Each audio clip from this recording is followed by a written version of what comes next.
Chapter 976 This exactly what your majesty wants to see? The imperial decree issued by Emperor Shenyu quickly spread throughout the Xia dynasty. When people heard that Emperor Shenyu had begun to choose a successor, major forces also began their investment actions. Soon, many saints appeared in the territories of several princes. The news that Emperor Shenyu chose his successor not only caused uproar within the Xia dynasty, but also caused a sensation in all the major dynasties in the universe. The heads of the major dynasties have speculated whether it is because Emperor Shenyu is dying, so they are preparing to choose a successor. If this is the case, the pattern of the universe will have to be reshaped. The Xia dynasty is a powerful dynasty with a very strong dynasty luck. If the Xia dynasty can be destroyed, then the strength of the dynasty will become stronger. Moreover, most dynasties had many conflicts with the Xia dynasty. When Emperor Shenyu was at his peak, he destroyed many dynasties and attacked many dynasties or holy places. Now those forces are still thinking about it. When Emperor Shenyu was around, they naturally did not dare to take revenge, but if Emperor Shenyu fell, even if there were other emperors in the Xia dynasty, they would try to carve up the entire Xia dynasty. The peak period of the Xia dynasty left a shadow on the hearts of other dynasties and the emperors of the Holy Land. No one wanted to see such a terrifying dynasty continue to exist. Xia Palace. In the Queen's palace, Chu Yunzi was slumped on the soft couch, her body dripping with sweat, her red phoenix robe collapsed from her shoulders, her eyes were as charming as silk, and she looked very charming. Chu Yunzi didn't expect that Lu Chen would be so cruel. 2 months had passed, and Lu Chen still caught Chu Yukin doing that. But even though she was distracted, she still couldn't bear to break the connection with her consciousness. She had fallen in love with this feeling. Chu Yunzi couldn't help but wonder, is this what it feels like to be bullied by someone you love? The things she once fantasized about had now become a reality, and a warm current arose in her heart. Under the influence of this warm current, a smile appeared on her cold cheek. Since entering the Xia palace, she has not smiled for countless years. But just when Chu Yunzi was thinking about the beautiful and happy life with Lu Chen in the future, a voice suddenly came, "Empress, your majesty wants you to go to the imperial palace." Hearing the sound coming from outside the door, the smile on Chu Yunzi's face disappeared instantly, and his whole person returned to his original cold look. No. Emperor Shenyu rarely summoned her, which was not a good thing. Chu Yunzi began to worry in her heart, worried about what Emperor Shenyu would do to her, and worried that Emperor Shenyu would find out about Lu Chen. But even if she is worried, she still needs to see her. Now she is locked up in the palace and cannot go anywhere. She can only listen to the words of Emperor Shenyu. Chu Yunzi tidied up her appearance, and then went directly to the palace in the sky. After arriving at the palace of Emperor Shenyu in the sky, Chu Yunzi saw the old man who she hated so much. At this time, Emperor Shenyu stood in front of the purple cauldron, staring straight at the cracks in the cauldron. Sensing Chu Yunzi's arrival, Emperor Shenyu asked without looking back, "Has the queen encountered any problems in her practice recently?" Chu Yunzi replied coldly, "Your Majesty, I have not encountered any problems in my cultivation." Emperor Shenyu didn't pay much attention to Chu Yunzi's indifference. He continued, "I heard that you used the Tianyan stone without permission to create some trouble for Laoju." Hearing this question, Chu Yunzi was slightly startled, but this was what she expected. After all, the Tianyan stone was the treasure of Emperor Shenyu. Emperor Shenyu must have known it since he had used the Tianyan stone. What Chu Yunzi is worried about now is whether Emperor Shenyu knows that Lu Chen has become a saint. Seeing that Chu Yunzi did not answer his question, Emperor Shenyu withdrew his eyes from the cauldron, and then looked at Chu Yunzi. Seeing the dull expression on Chu Yunzi's face, Emperor Shenyu continued, "Laoju is mine after all. My child, isn't it a bit wrong for you to target him like this?" Chu Yunzi came back to his senses and said bluntly, "Isn't this what your majesty wants to see?" Emperor Shenyu knew that she liked Lu Chen. Now that she had married Emperor Shenyu and became his queen, how could Emperor Shenyu allow her to still miss Lu Chen? Chu Yunzi believed that Emperor Shenyu had known for a long time that he was using Tianyan stone to cause trouble for Lu Chen, and he only brought it up now because he was obviously happy to see her target Lu Chen. Emperor Shenyu said calmly, "What are you saying, Queen? Why do I want to see my own woman and my child have impulses?" Having said this, Emperor Shenyu said in an irresistible tone, "Take out the Tianyan stone." Chu Yunzi thought to himself, fortunately, he had connected with Lu Chen's consciousness again. Now the Tianyan stone was of no use. As long as he did not enter Chu Yukin's subworld in the future, Lu Chen should not notice him. Existence. Chu Yunzi took out the Tianyan stone without any hesitation. After the Tianyan stone was suspended in the air, it quickly flew into the hands of Emperor Shenyu. Emperor Shenyu continued, "After all, Laoju is also my child. You used the Tianyan stone to destroy his trial. Now your anger should be gone. Let him fend for himself in Tianchen world. Don't think about it anymore. Got him." Hearing the words of the Emperor Shenyu, Chu Yunzi laughed in her heart. She understood that the Emperor Shenyu knew that he was going to target Lu Chen from the beginning, so he deliberately gave her the Tianyan stone. He did this just to make her take the initiative to completely break up with Lu Chen and cut off the possibility of the two being together. According to the initial layout, Lu Chen is now a waste with many wives and concubines. The power of his bloodline and the luck on his body have been completely diluted. There is no possibility of him becoming an emperor, and he can't even return to the Xia Dynasty. In this way, she gave up on Lu Chen. This old man is really calculating.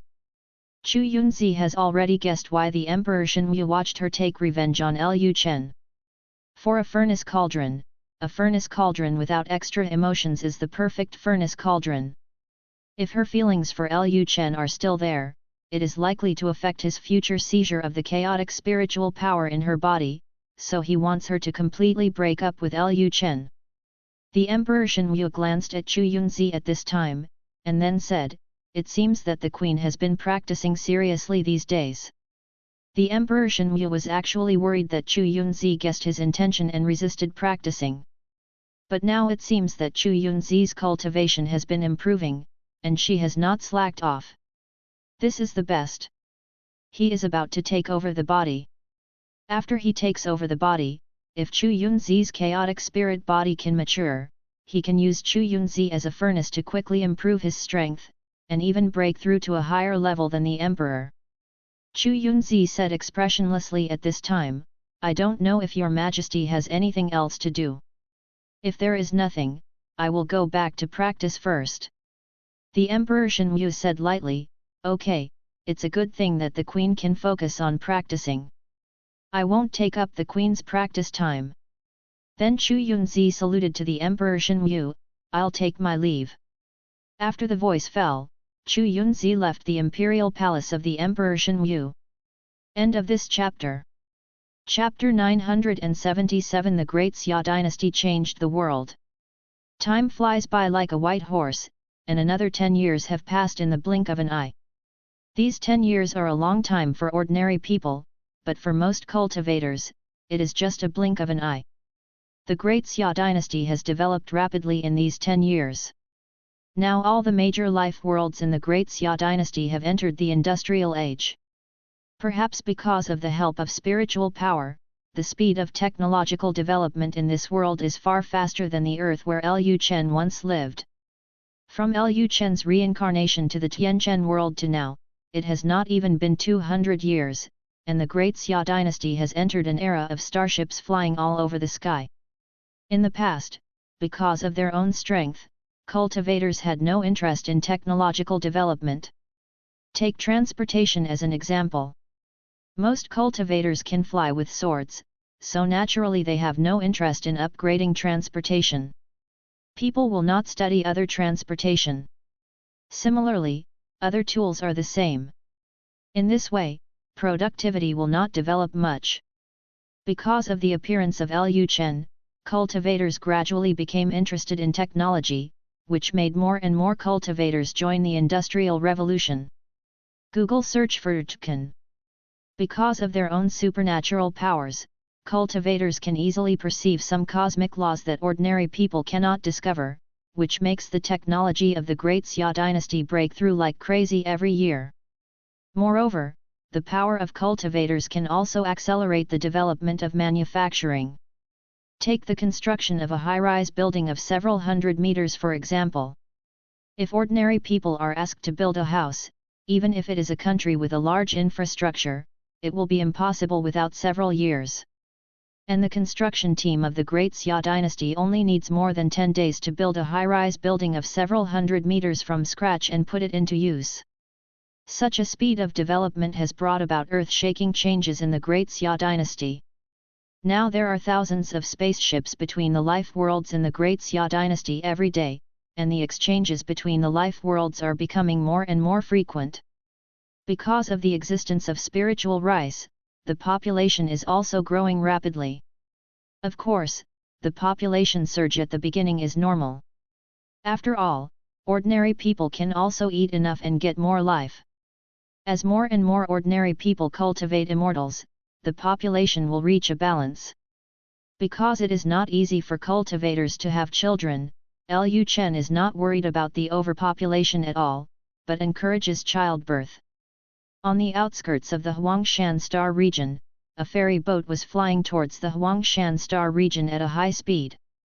Luo Yuan stood on the deck of the ferry boat, looked at the coordinates of the Tianchen world, and immediately became alert.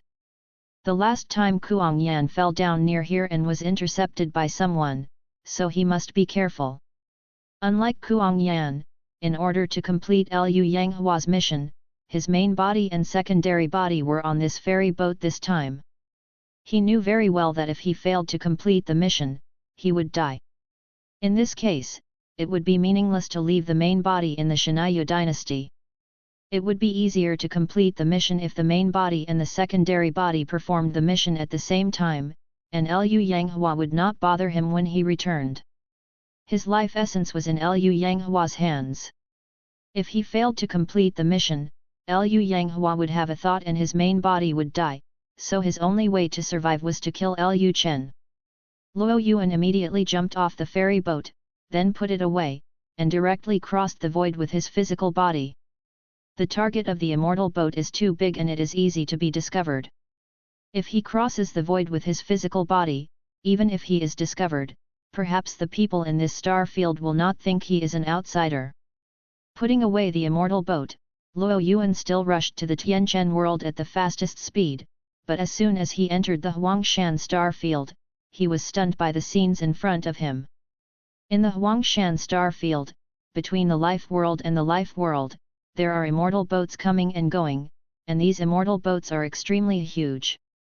Luo Yuan couldn't believe it. How could there be so many immortal boats in such a remote star field? Even the Xia Dynasty didn't have so many immortal boats. Moreover, these immortal boats seemed a little strange. The way the immortal boats were driven didn't look like spiritual power. If it was spiritual power, the spiritual pressure emitted by the ark would be very strong. Except for some defensive formations on the surface of these immortal boats that emitted a faint spiritual power, there was no strong spiritual power fluctuation in other places of the immortal boats. If they were not driven by spiritual power, how did these immortal boats move? Luo Yuan had a feeling that he had entered another universe. It was the first time he saw the scene of the continuous immortal boats. For a moment, Luo Yuan became nervous. If he rushed through now, he would probably be discovered by the people on the immortal boats. If he didn't go through, he would not be able to complete Liu Yanghua's task. For a moment, Luo Yuan was in a dilemma. He was suspended in the void, quietly watching the immortal boats coming and going, not knowing what he was thinking. After thinking for a while, Luo Yuan planned to sneak into the Huangshan Star region first, find out the situation in the Huangshan Star region first, and then go to the Tianchen world. Thinking of this, Luo Yuan flew towards a life world. In the next few years, Luo Yuan was collecting intelligence on the Great Xia Dynasty. At the same time, Tianchen World, Yanchenj Palace. In Chu Yukin's bedroom, Lu Chen held Chu Yukin's buttocks and was busy with his own affairs. In the past 10 years, Lu Chen had no idea how many times he had bullied Chu Yukin. Every time he thought of Chu Yunzi, this vicious woman, Lu Chen would be particularly fierce, but Chu Yukin had already gotten used to it. Although Lu Chen was fierce, he would not do anything that would hurt someone's body. All of Lu Chen's fierceness was used on his waist. With Chu Yukin and Chu Yunzi's current cultivation, no matter what Lu Chen does, there will be no problem. At this moment, in the palace of the Tianhong Empress, the Tianhong Empress sat cross-legged on the soft couch, with the rime of Tao flowing on her body. Her consciousness spread throughout the Tianchen world, and she was naturally very clear about what happened in the palace. Feeling that Lu Chen was bullying Chu Yukin, the Tianhong Empress frowned. Her current cultivation has recovered to the saint level. According to the recovery speed of her cultivation, it won't take long for her to become an emperor again. However, as her cultivation level improved, the restlessness in her body became stronger and stronger, and she found that the marriage line on her body was getting tighter and tighter.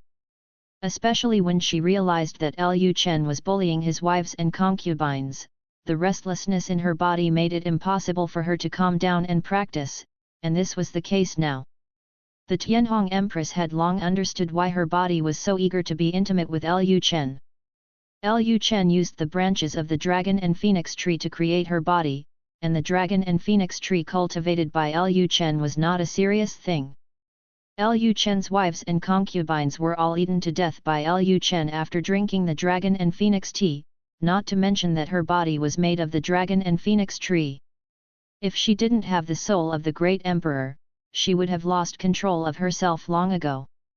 Tianhong Empress seriously suspected that she was calculated by Lu Chen, but she was the spirit of Fiheng Xianzhou at the beginning, and Lu Chen would not have any idea about a spirit. But no matter what, it has happened. In fact, it is not impossible for her to get rid of the current predicament. The best way is to break through to the realm of the Great Emperor. Once she proves the Great Emperor again, she can create a new body with her own power, so that she can get rid of the influence of the dragon and phoenix tree. But there is a new problem. If she wants to use this body to prove the Emperor again, she must calm down the restlessness of her body, and the only way to calm down this body is to have sex with Lu Chen. End of this chapter. Chapter 978 Luo Yuan and number 039, S Plan. As an empress, Empress Tianhong has the dignity of an empress. She has always sneered at the low-level desires of sex. In her opinion, indulging in sex will inevitably seriously affect cultivation. Although she found that Lu Chen's cultivation has been rising rapidly during these years with Lu Chen, and it seems that he has not been affected by sex at all, she still believes that even if Lu Chen breaks through faster now, he will be stuck at the last step when he reaches the realm of the Great Emperor. There are many geniuses in the cultivation world who improve their cultivation as easily as drinking water in the early stage. There are many who break through to the Quasi Emperor in less than 10,000 years, but often some people can no longer go further after reaching the Quasi Emperor. The reason is very simple, that is because they did not pay attention to details in the early stage of cultivation. They thought that as long as their cultivation improved quickly, they didn't need to care about other things and enjoy themselves as they should. As a result, when they reached the realm of the Great Emperor, they did not have their own way, and they could only regret in the Quasi-Emperor realm from then on. That's the truth, but at this time, the forehead of the Tianhong Empress has begun to sweat. Even the residual soul of the Emperor level will be affected by the body before the Emperor's strength is restored. Taiwan Novel Network. The image of Lu Chen fiddling with herself kept appearing in the mind of the Tianhong Empress, as if Lu Chen was not pressing Chu Yukin at this time, but herself. Feeling that she was about to go crazy, the Tianhong Empress hurriedly held her breath and concentrated. The next moment, a stream of spiritual power was released from the body of the Tianhong Empress, and these spiritual powers instantly swept across the entire Yancheng. For this kind of thing, the people in the Tianchen world have long been accustomed to it. After being stunned for a while, people started to busy themselves with their own things. At this time, Lu Chen was also stunned for a moment. After coming back to his senses, he said while moving, "It seems that another lady has broken through." Speaking of this, Lu Chen slapped Chu Yukin's buttocks. "Cheater, you have been a little slack in your cultivation recently. Look at your other sisters. Those who used to have lower cultivation than you are almost catching up." Hearing this, Chu Yukin turned her head slightly, staring at Lu Chen with a blush on her face, looking as if she was very speechless. Seeing the beautiful woman's resentful look, Lu Chen's heart became hot again, and he continued to increase his efforts. Luo Yuan had been inquiring about the news of the Great Xia Dynasty for several years, and finally found out the situation of the Great Xia Dynasty. After learning that Lu Chen founded the Great Xia Dynasty and had broken through to the Saint Realm, Luo Yuan was not feeling well. Lu Yanghua sent him to assassinate Lu Chen, but Lu Chen was already a saint. Not to mention that there were quasi-emperor level people around Lu Chen. Even if there was no quasi-emperor, he, a Gigzu realm cultivator, could not kill Lu Chen. Moreover, as a guard beside Lu Yanghua, he knew very well how powerful Lu Chen was in his previous life. Now that Lu Chen's cultivation has been restored, if he continues to assassinate Lu Chen, it would be like a moth flying into a flame. Canghai World. In a tavern. In a private room by the window, Luo Yuan drank wine while looking at the flying spiritual cars outside the window from time to time. He doubted whether Lu Yanghua would think that he had not completed the task and was making excuses if he reported the affairs of the Great Xia Dynasty to him. After all, the affairs of the Great Xia Dynasty were too incredible. It was rumored that Lu Chen was not only surrounded by a quasi-emperor, but also a great emperor. It was said that Lu Chen was able to subdue the quasi-emperor because the great emperor behind Lu Chen took action. These news were too shocking for Luo Yuan. He had never heard that the prince of the Shenyu Great Emperor trial had a great emperor-level protector behind him.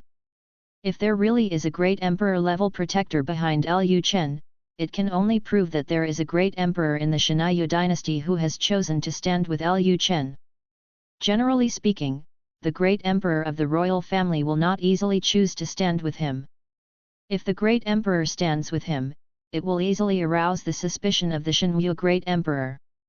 The Shenyu Great Emperor is not dead yet, and you, an emperor under the Shenyu Great Emperor, are standing with him so high profile. What do you want to do? Do you want to rebel?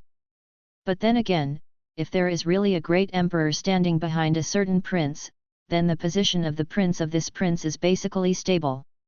In Luo Yuan's opinion, Lu Chen has so many wives and concubines, so many children, and he can still break through to the saint realm in such a short time. I'm afraid it's because the great emperor protector is supporting him. The descendants of the Shenyu Great Emperor have special blood. The more children he has, the more blood power and luck he will take away. Lu Chen has so many children, and I don't know how weak his luck and blood power are. As a result, he still broke through to the saint realm. It is conceivable how much support the emperor has given to Lu Chen. Luo Yuan has even been struggling whether to tell Lu Yanghua about Lu Chen. According to the current situation, Lu Chen's position as the crown prince is a foregone conclusion. The Emperor Shenyu has said that whoever can break through the saint first will take his place in the future. And Lu Chen is already a saint. As long as this news is passed back to the Shenyu dynasty and to the ears of the Emperor Shenyu, won't Lu Chen be named the crown prince of the Shenyu dynasty? If you offend the crown prince of the Shenyu dynasty, your future end will be miserable. However, his life essence is in Lu Yanghua's hands. If Lu Yanghua knows about his betrayal, he will not have a good end either. At this moment, Luo Yuan suddenly thought of something, and his hand holding the wine glass stopped in mid-air. If there really was a great emperor-level protector beside Lu Chen, if the great emperor took action, would he be able to help him condense his own essence and blood again? Or reshape his main body, so that the previous essence and blood would not be a threat to him? However, this was a gamble. On the one hand, he could not be sure whether the great emperor protector beside Lu Chen would take action. On the other hand, even if he took the initiative to surrender to Lu Chen might not accept him. With Lu Chen's current strength, he, a Gigzu realm cultivator, was dispensable. The entire Xia dynasty did not know how many Gigzu realm cultivators there were. After thinking about it, Luo Yuan still made a choice in his heart. Tianchen World. Xia Universe Development Company Manufacturing Plant. In front of Lu Chen were more than a dozen starships that were manufactured at the same time. Lu Chen stood in the air and looked at those starships. At this time, Bai Qingqing was on Lu Chen's left, and a tall woman wearing a suit, trousers, and high heels stood on his right. The woman on Lu Chen's right was heroic and exuded the aura of a strong woman. Lu Chen turned his head and looked at her, smiling and said, "You are a good chairman. The Universe Development Company has developed to this scale in more than 10 years. Lu Huan said with a smile, "Thank you, Father, for your praise." Lu Huan is the second child among all Lu Chen's children. When Lu Huan was born, Zhou Xiaoxiao was very worried that she would make Lu Chen unhappy if she didn't give birth to a son, but Lu Chen's love for Lu Huan was no less than Lu Changfeng's. After all, she was his first daughter. Lu Chen basically satisfied Lu Huan's wishes, and when Lu Huan grew up, Lu Chen did not force her to do things she didn't like. More than a decade ago, Lu Huan took the initiative to propose to create a universe development company, and Lu Chen strongly supported it. Under Lu Huan's leadership, the Universe Development Company has become the largest enterprise after the Xia Royal Bank. Lu Chen has been idle these days, so he decided to see what his children are doing. Lu Huan's Space Development Company is Lu Chen's first stop. Lu Chen is still very confident in Lu Huan's ability. The Space Development Company can be developed to its current scale, not just because of the support of the Xia royal family. Lu Chen smiled and asked, Huan, now you are so old, do you have? Before Lu Chen finished speaking, Lu Huan interrupted and said, "Father, my daughter's mind is on the company, please don't let me find a Taoist partner." Every time Lu Huan returned to the imperial capital, her mother would ask her about her Taoist partner, which gave Lu Huan a headache. Lu Chen coughed and said, "Father, just ask casually, even if you don't find a Taoist partner in your life, I won't say anything." Just when Lu Chen wanted to say something, a Jinyue soldier came to Lu Chen, "Your Majesty, there is a cultivator who claims to be from the Xia Dynasty who wants to see you." Chapter 979 Luo Yuan and Number 039, S Surrender. After hearing what the Jinyue soldier said, Lu Chen was stunned. A cultivator from the Xia Dynasty? Could it be that the Emperor Shenyu knew about his affairs? If so, then there will be a big trouble next.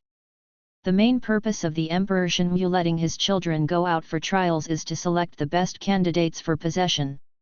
Now that he has broken through and become a saint, the Emperor Shenyu will definitely have ideas about his body.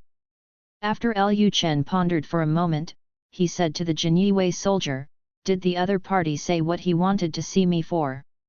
The Jinyue soldier replied, "The man said he had important information to tell His Majesty."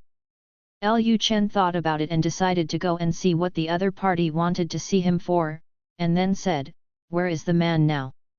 The Jinyue soldier said, "In the Tianhua world."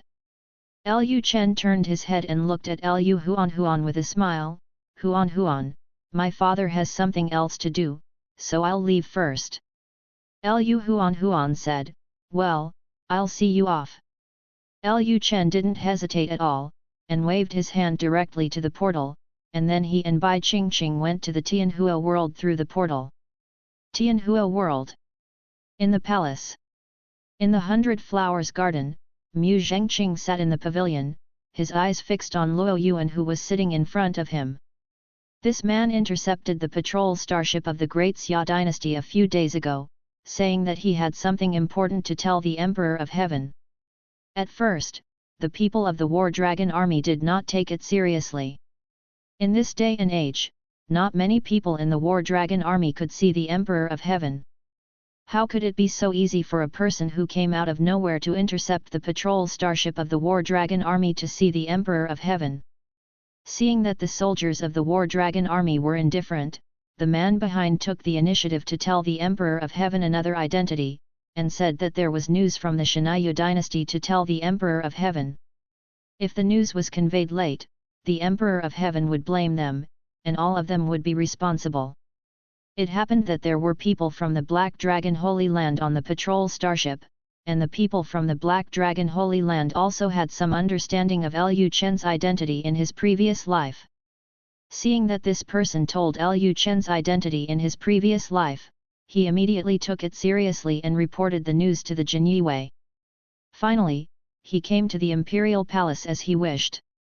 At this time, Mu Zhengqing said, "I'm curious, who are you?" Luo Yuan said lightly, "I won't answer any of your questions before the Emperor of Heaven arrives." Seeing that Luo Yuan was unwilling to speak, Mu Zhengqing was too lazy to continue asking. After all, this involved some things about the Emperor of Heaven. Anyway, the Emperor of Heaven would be here soon. Before that, he just needed to watch this person and prevent him from playing tricks. A moment later, two figures appeared in the 100 Flowers garden. When Lu Chen appeared, Luo Yuan instantly felt the pressure of the saint emanating from Lu Chen. Luo Yuan was stunned. Lu Chen actually became a saint. In this way, Lu Chen's position as the prince was basically stable. Sure enough, his choice was wise. If he continued to stay with Lu Yanghua, his fate would be similar to that of Kuang Yan. Next, it depends on Lu Chen's attitude. After Lu Chen entered the 100 Flowers garden, he glanced at Luo Yuan. He had forgotten his memories of his previous life and recognized Luo Yuan at once. In his previous life in the Xia Dynasty, he had met Luo Yuan several times and knew that Luo Yuan was someone close to Lu Yanghua. Lu Chen asked directly, "Commander Luo, if I remember correctly, you should be someone close to my fifth brother." Hearing this question, Luo Yuan quickly stood up and half knelt on the ground, saluted Lu Chen and said, "Your Majesty." Luo Yuan did not directly call Lu Chen the identity of the Xia Dynasty. Lu Chen had already established a dynasty in this remote place. If he directly called Lu Chen by his identity in his previous life, it would probably make Lu Chen dissatisfied. Lu Chen then asked, "Did my good brother ask you to bring me something?" Luo Yuan said, "Your Majesty, I came to you on purpose." Hearing Luo Yuan's words, Lu Chen was stunned. To join him? Luo Yuan is Lu Yanghua's personal guard. To be able to become Lu Yanghua's personal guard, Luo Yuan's life essence must be in Lu Yanghua's hands. How dare Luo Yuan come to join him? Lu Chen frowned slightly, then said, "Commander Luo, do you know what you are saying? You are the personal guard of my fifth brother. You come to me for help. Do you think I will trust you?" Luo Yuan was about to say something, but Lu Chen said again, "And your life essence should also be in his hands. You dare to come to me for help? Aren't you afraid that my fifth brother will know and kill you directly?" Luo Yuan said, "Maybe His Majesty doesn't know yet. His Majesty Shenyu has ordered that whoever can break through to the Saint Realm first will be the leader of the Xia Dynasty's prince. Now that your Majesty has taken the lead in breaking through and becoming a saint, your Majesty will be the next master of the Xia Dynasty in the future. I have been in the Great Xia Dynasty for some time. I have heard that your Majesty has a great emperor-level protector. If your Majesty is willing to accept me, you only need the protector behind your Majesty to take action, and my life essence will no longer threaten my life. This. Lu Chen was stunned again. He said that Luo Yuan had a brain injury and suddenly came to him. It turned out that he thought Lu Yanghua had no hope, so he wanted to change his family. After Lu Chen came back to his senses, he laughed and said, "Let a great emperor-level protector take action, do you think you are so worthy?" Luo Yuan said, "I have many secrets in the hands of the fifth prince, especially the things that the fifth prince did to your majesty. I believe your majesty should be interested." Lu Chen thought about it. Now he is in the Great Xia Dynasty and doesn't know much about the Xia Dynasty. Although Chu Yunzi and Chu Yukin's consciousness is connected, he can learn some things about the Xia Dynasty through Chu Yukin. But on the one hand, he and Chu Yunzi haven't been completely exposed yet. Now he pretends not to know that Chu Yunzi and Chu Yukin's consciousness are connected. In addition, Chu Yunzi has been staying in the palace of Great Xia and doesn't know much about what happened outside the palace. Even if he and Chu Yunzi are exposed, Chu Yunzi can't provide much information. Especially the movements of his brothers. Luo Yuan is a good chess piece. Lu Chen then said, "I have to say that your words touched me. In this case, I will accept your loyalty." Seeing Lu Chen agreed, Luo Yuan was happy. At this moment, before Luo Yuan could continue to speak, Lu Chen suddenly raised his hand, and a green force was constantly flowing in his hand. The next moment, this green force directly gathered into Luo Yuan's body. Luo Yuan was stunned for a moment. He thought Lu Chen regretted and wanted to get rid of him, but the next moment he realized that he had misunderstood. As the green force entered his body, his life essence and blood were actually revived, which shocked Luo Yuan.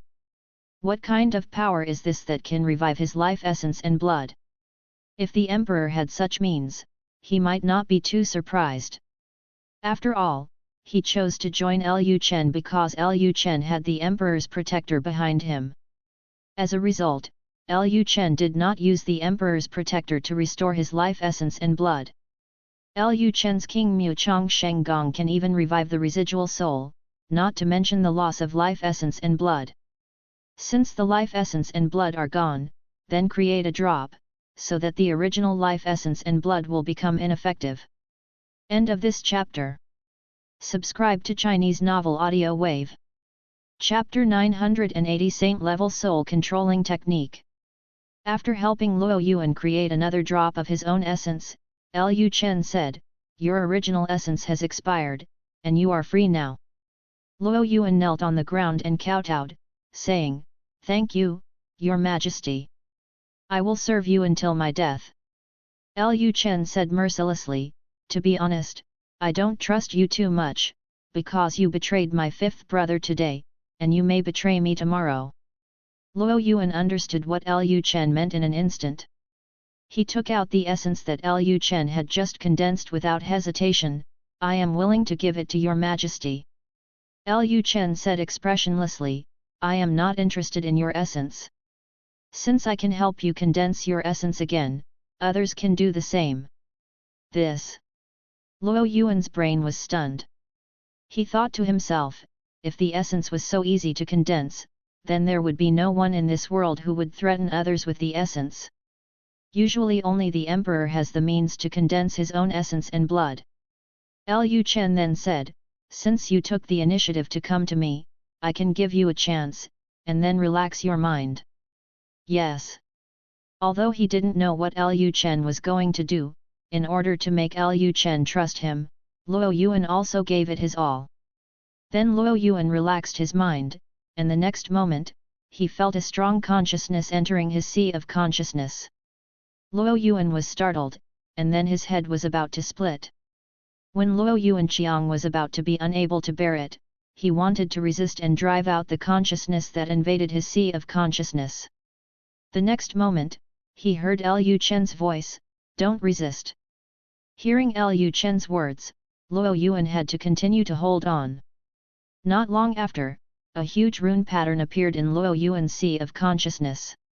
Just after the rune pattern was formed, Luo Yuan finally couldn't bear it and fell to the ground. Lu Chen said to himself, well, I still need to practice more. He just used the saint-level soul control technique, which was a system reward obtained when Mu Qinglan was nurturing the sub-world. As long as the saint-level soul control technique is successfully performed, even the emperor can be controlled. Moreover, the soul control technique directly acts on the soul, and it is difficult for ordinary people to break free, even the emperor is difficult to break free. Of course, if you want to use the soul control technique on the emperor, you need to use the emperor when he is weak. Lu Chen used the soul control technique to deal with many ferocious beasts. This is the first time that he used the soul control technique on a person, and it was used on a cultivator in the Gigzu realm. He could feel that if Luo Yuan resisted, his soul control technique would not be so easy to succeed. So he still needs to practice more. Mu Zhengqing, who was standing by, saw Luo Yuan fall to the ground and asked curiously, "Your Majesty, is this man useless?" Mu Zhengqing thought that Lu Chen had used the soul-searching technique on Luo Yuan, which caused Luo Yuan to faint. Since the soul-searching technique was used, Lu Chen naturally knew everything Luo Yuan knew, so Luo Yuan was useless. Lu Chen said, "No, he is still useful. When he wakes up, let him change his identity and return to the Yu dynasty. If there is any movement in the Yu dynasty in the future, let him tell me immediately." At this point, the figures of Lu Chen and Bai Qingqing disappeared on the spot. As for the secrets in Luo Yuan's heart, Lu Chen read the memories in Luo Yuan's soul when he used the soul-controlling technique. Now Lu Chen already knew all the secrets in Luo Yuan's heart, and naturally knew the things that Lu Yanghua asked Luo Yuan to do. For Lu Yanghua, this brother, Lu Chen has already listed him on the list of must-kills. He repeatedly sent people to assassinate him. Even if Lu Chen was a good man, he could not tolerate what Lu Yanghua did. But Lu Chen was not in a hurry now. He had not yet broken through to become an emperor. If he returned to Yu dynasty now, he would be sending himself to death. The power of Emperor Shenyu was very strong. Even if it was rumored that Emperor Shenyu was injured, he had to be careful. One day later, Luo Yuan woke up in a restaurant outside the palace. When Luo Yuan woke up, he hurriedly checked his sea of consciousness. After discovering the runes in his sea of consciousness, he felt confused. He still didn't understand what the rune was used for. At this moment, Mu Zhengqing entered the room where Luo Yuan was. Seeing that it was Mu Zhengqing, Luo Yuan hurriedly asked, "Where is your Majesty?" "I still have some things to tell your Majesty." Mu Zhengqing said lightly, "Your Majesty asked me to tell you that when you wake up, change your identity and return to the Yu dynasty to continue collecting information about the Yu dynasty. If there is any movement in the Yu dynasty, tell him immediately." Luo Yuan was a little puzzled. He had not told Lu Chen what Lu Yanghua had done. Could it be that Lu Chen didn't care about what Lu Yanghua did at all? At this time, Luo Yuan obviously didn't realize that his soul had been controlled by Lu Chen. Luo Yuan thought to himself, "Forget it, since Lu Chen asked him to go back to collect information, then he would go back. Anyway, the life essence blood in Lu Yanghua's hand had no effect on him." Thinking of the life essence blood, Lu Yanghua hurriedly checked the life essence blood in his body, and found that the newly condensed life essence blood was still there. Luo Yuan couldn't help but think that Lu Chen was so relieved to let him go back. Wasn't he afraid that after he returned to the Yu dynasty, he would tell other princes about the affairs of the Great Xia Dynasty? Just when Luo Yuan was thinking this, suddenly, he felt a sharp pain in his brain, and Luo Yuan quickly hugged his head. This pain penetrated deep into his soul, making him feel so painful that he wanted to die. Seeing Luo Yuan holding his head tightly, Mu Zhengqing was immediately confused. He didn't know what Luo Yuan was going crazy about. Mu Zhengqing then reached out and infused spiritual power into Luo Yuan, and checked Luo Yuan's body. As a result, this check found that there was nothing wrong with Luo Yuan's body. At this time, the pain in Luo Yuan's soul gradually dissipated. Luo Yuan was sweating all over, and his expression was still very ferocious. Luo Yuan finally understood why Lu Chen dared to let him go back.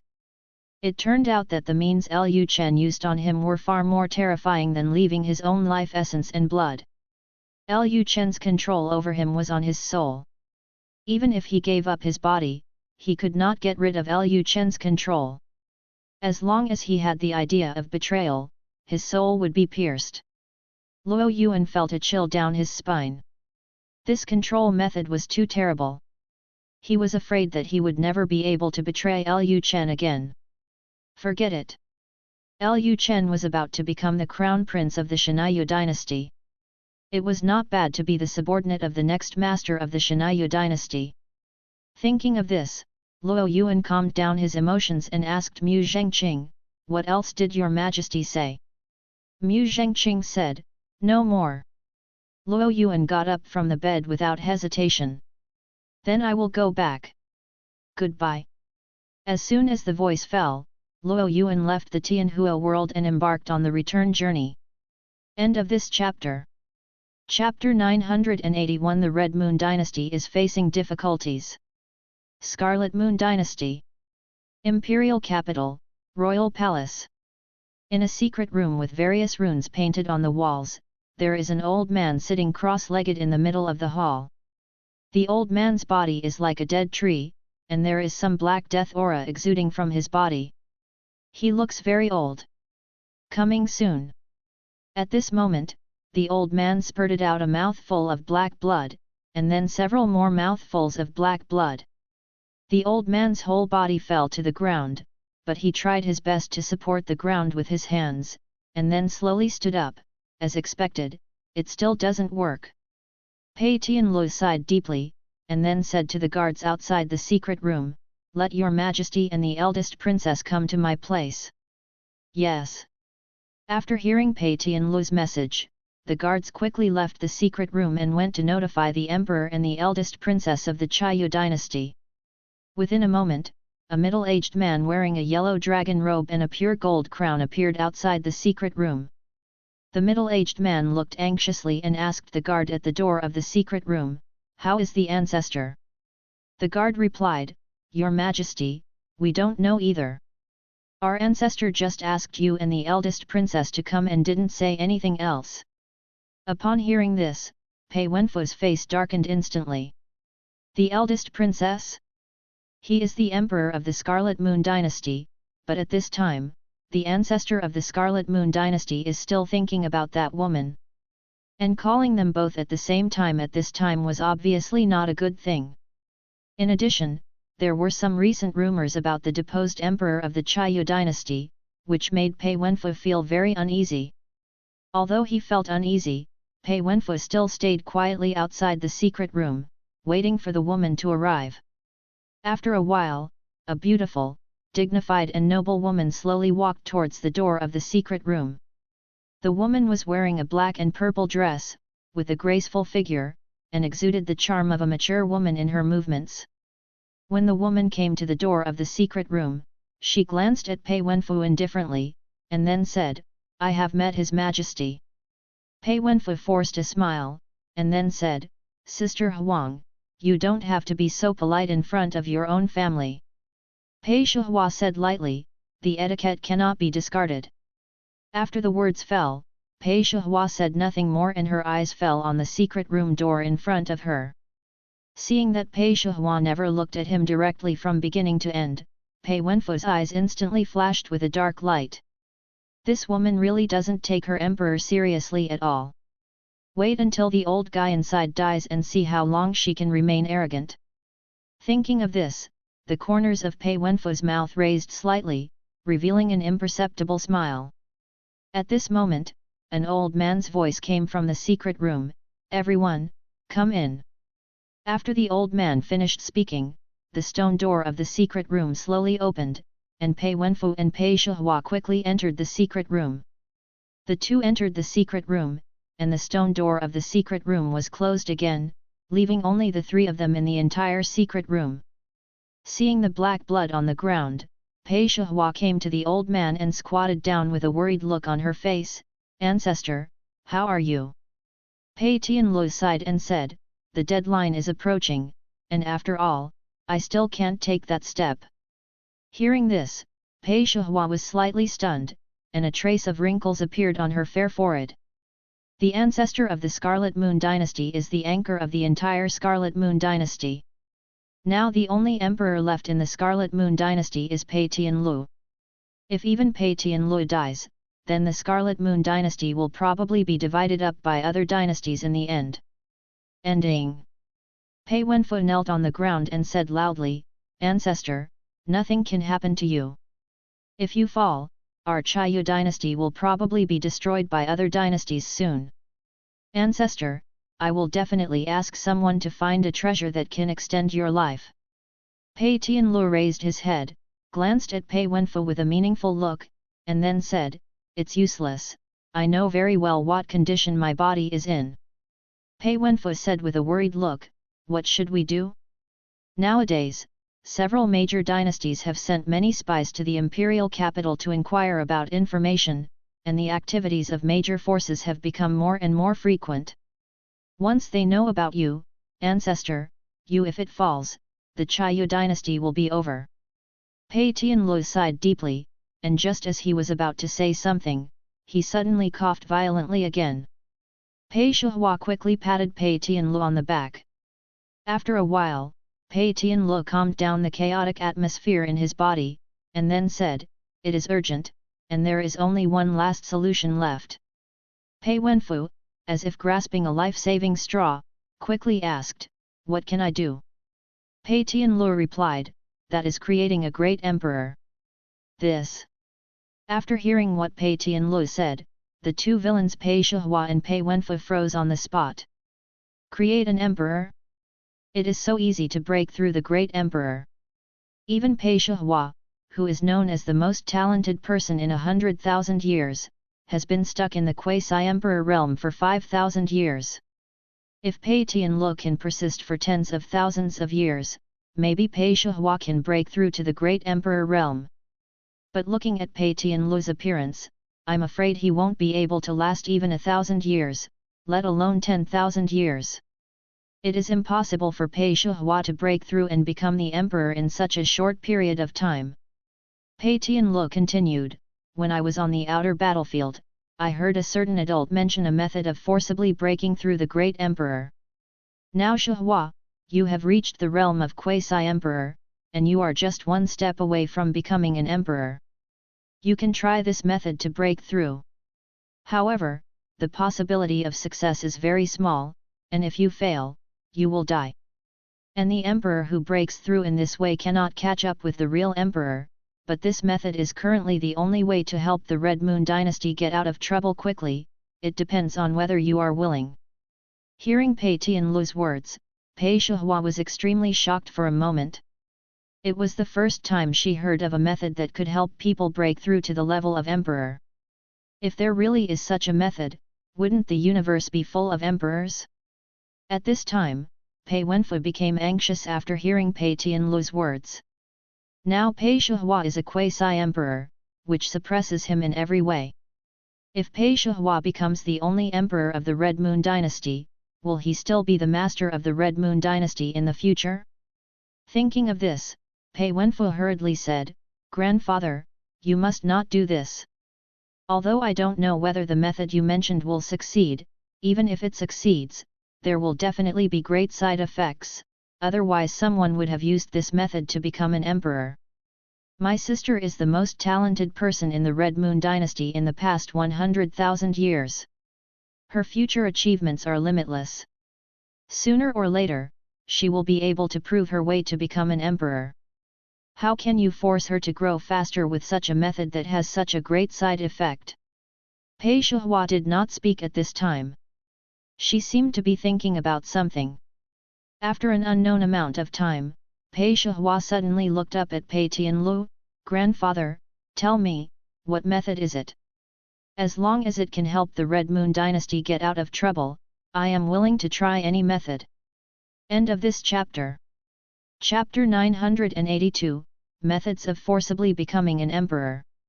Seeing that Pei Shihua actually agreed, Pei Wenfu became even more anxious for a moment. He hurriedly said, "Sister Huang, you can't destroy your foundation. With your talent, you will definitely be able to dominate the outside world in the future, and you may have hope. Take that step and become a stronger being." Pei Shihua said, "Your Majesty, there is no need to say more. As a royal descendant of the Red Moon Dynasty, I cannot just watch my ancestors' eternal legacy be ruined." Seeing Pei Shihua's righteous look, Pei Wenfu clenched his fists and a flash of hatred flashed in his eyes. It seemed that this woman was determined to steal his throne. Pei Shihua continued to look at Pei Tianlu and said, "Ancestor, please tell me the method." Seeing that Pei Shihua agreed, Pei Tianlu sighed again, and then said to Pei Wenfu, "Wenfu, please go out first." Taiwan Novel Network. After the words fell, the stone door of the secret room slowly opened. "This." Pei Wenfu frowned, but he didn't say anything in the end, reluctantly got up from the ground, and then left the secret room step by step. Before leaving, he glanced at Pei Shihua fiercely, as if he wanted to tear her into pieces. After Pei Wenfu left the secret room, the stone door of the secret room was closed again, and now only Pei Shihua and Pei Tianlu were left in the stone room. Pei Tianlu sighed deeply again. He didn't know Pei Wenfu's inner thoughts, but now the Scarlet Moon Dynasty has reached a critical moment of life and death. As the ancestor of the Scarlet Moon Dynasty, his priority is the survival of the Scarlet Moon Dynasty. As for the conflicts between his descendants, he didn't care that much. Pei Tianlu said at this time, "Shihua, your talent is rare even in the outside world. Even if you are unwilling to take on the responsibility of guarding the Red Moon Dynasty, I will not blame you. What Wenfu said is right, I can stand on a higher mountain in the future. If you don't want to stay in the Scarlet Moon Dynasty, I won't say anything more. After the Scarlet Moon Dynasty is destroyed, you can go to other star regions." Pei Shihua said, "No, ancestor, I am a royal child of the Scarlet Moon Dynasty. At the critical moment of the survival of the Scarlet Moon Dynasty, how can I leave the entire Scarlet Moon Dynasty behind? If I really do this, this will definitely become a part of my heart. Demon, no matter how talented I am, I may not be able to become an emperor in the future." Seeing that Pei Shihua had said this, Pei Tianlu said directly, "Well, in that case, I will tell you the method of becoming emperor." After he finished speaking, Pei Tianlu took out a roll of jade slips from his little world. After Pei Shihua took the jade slip, she opened it directly. The next moment, the jade slip turned into a beam of light and penetrated into Pei Shihua's forehead.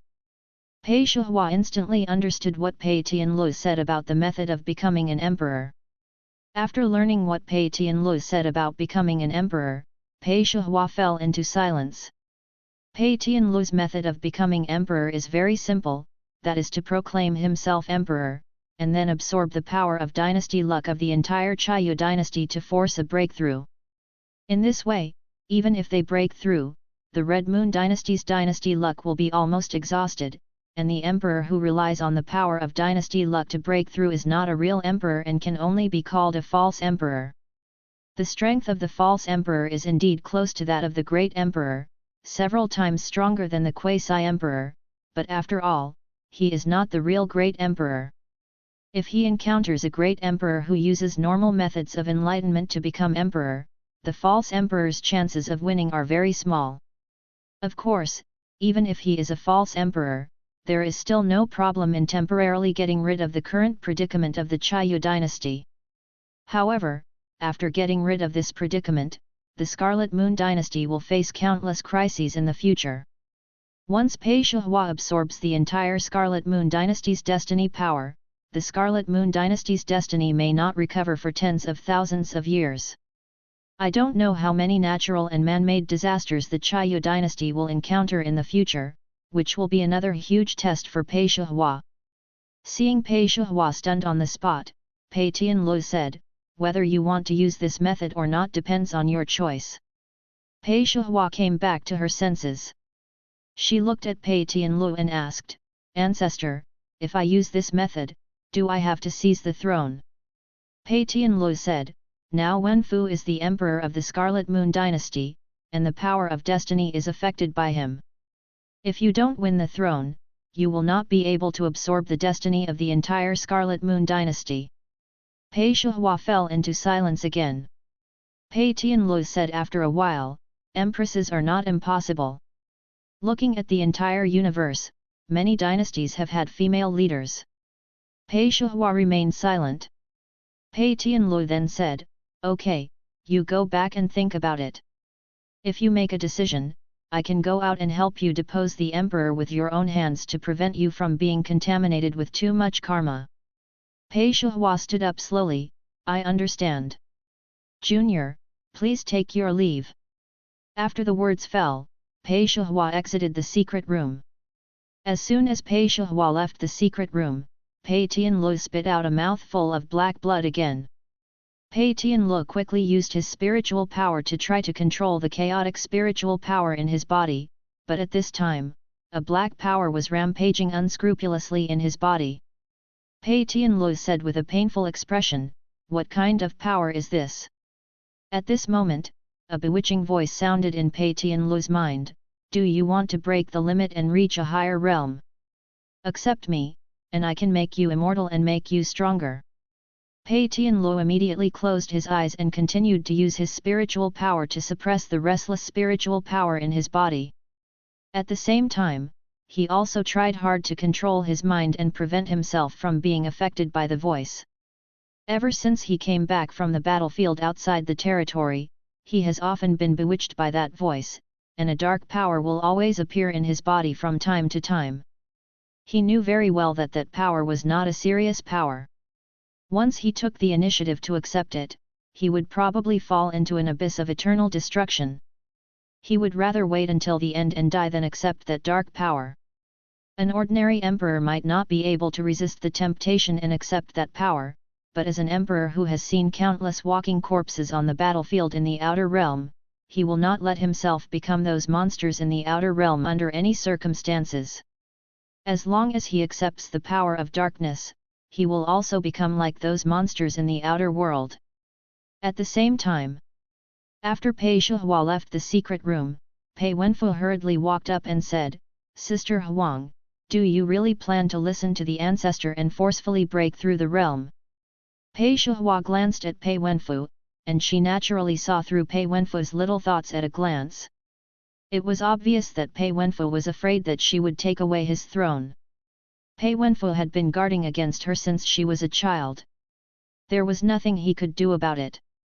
Her talent was so terrifying that she became a quasi-emperor in less than 1,000 years. Not to mention the entire Xia Dynasty, there are not many monks in the entire universe who can become quasi-emperors within 1,000 years. Pei Shihua said expressionlessly, "If your majesty can find a solution to the current predicament, I will not use the ancestors' method." Upon hearing this, Pei Wenfu's eyes lit up. "Is this true?" End of chapter. Chapter 983. Tell me, where did you go wrong? In Pei Wenfu's heart, as long as Pei Shihua did not break through to the realm of the Great Emperor, he could still suppress her and suppress the power of Pei Shihua's faction. Once Pei Shihua becomes the emperor, he will have no hope at all.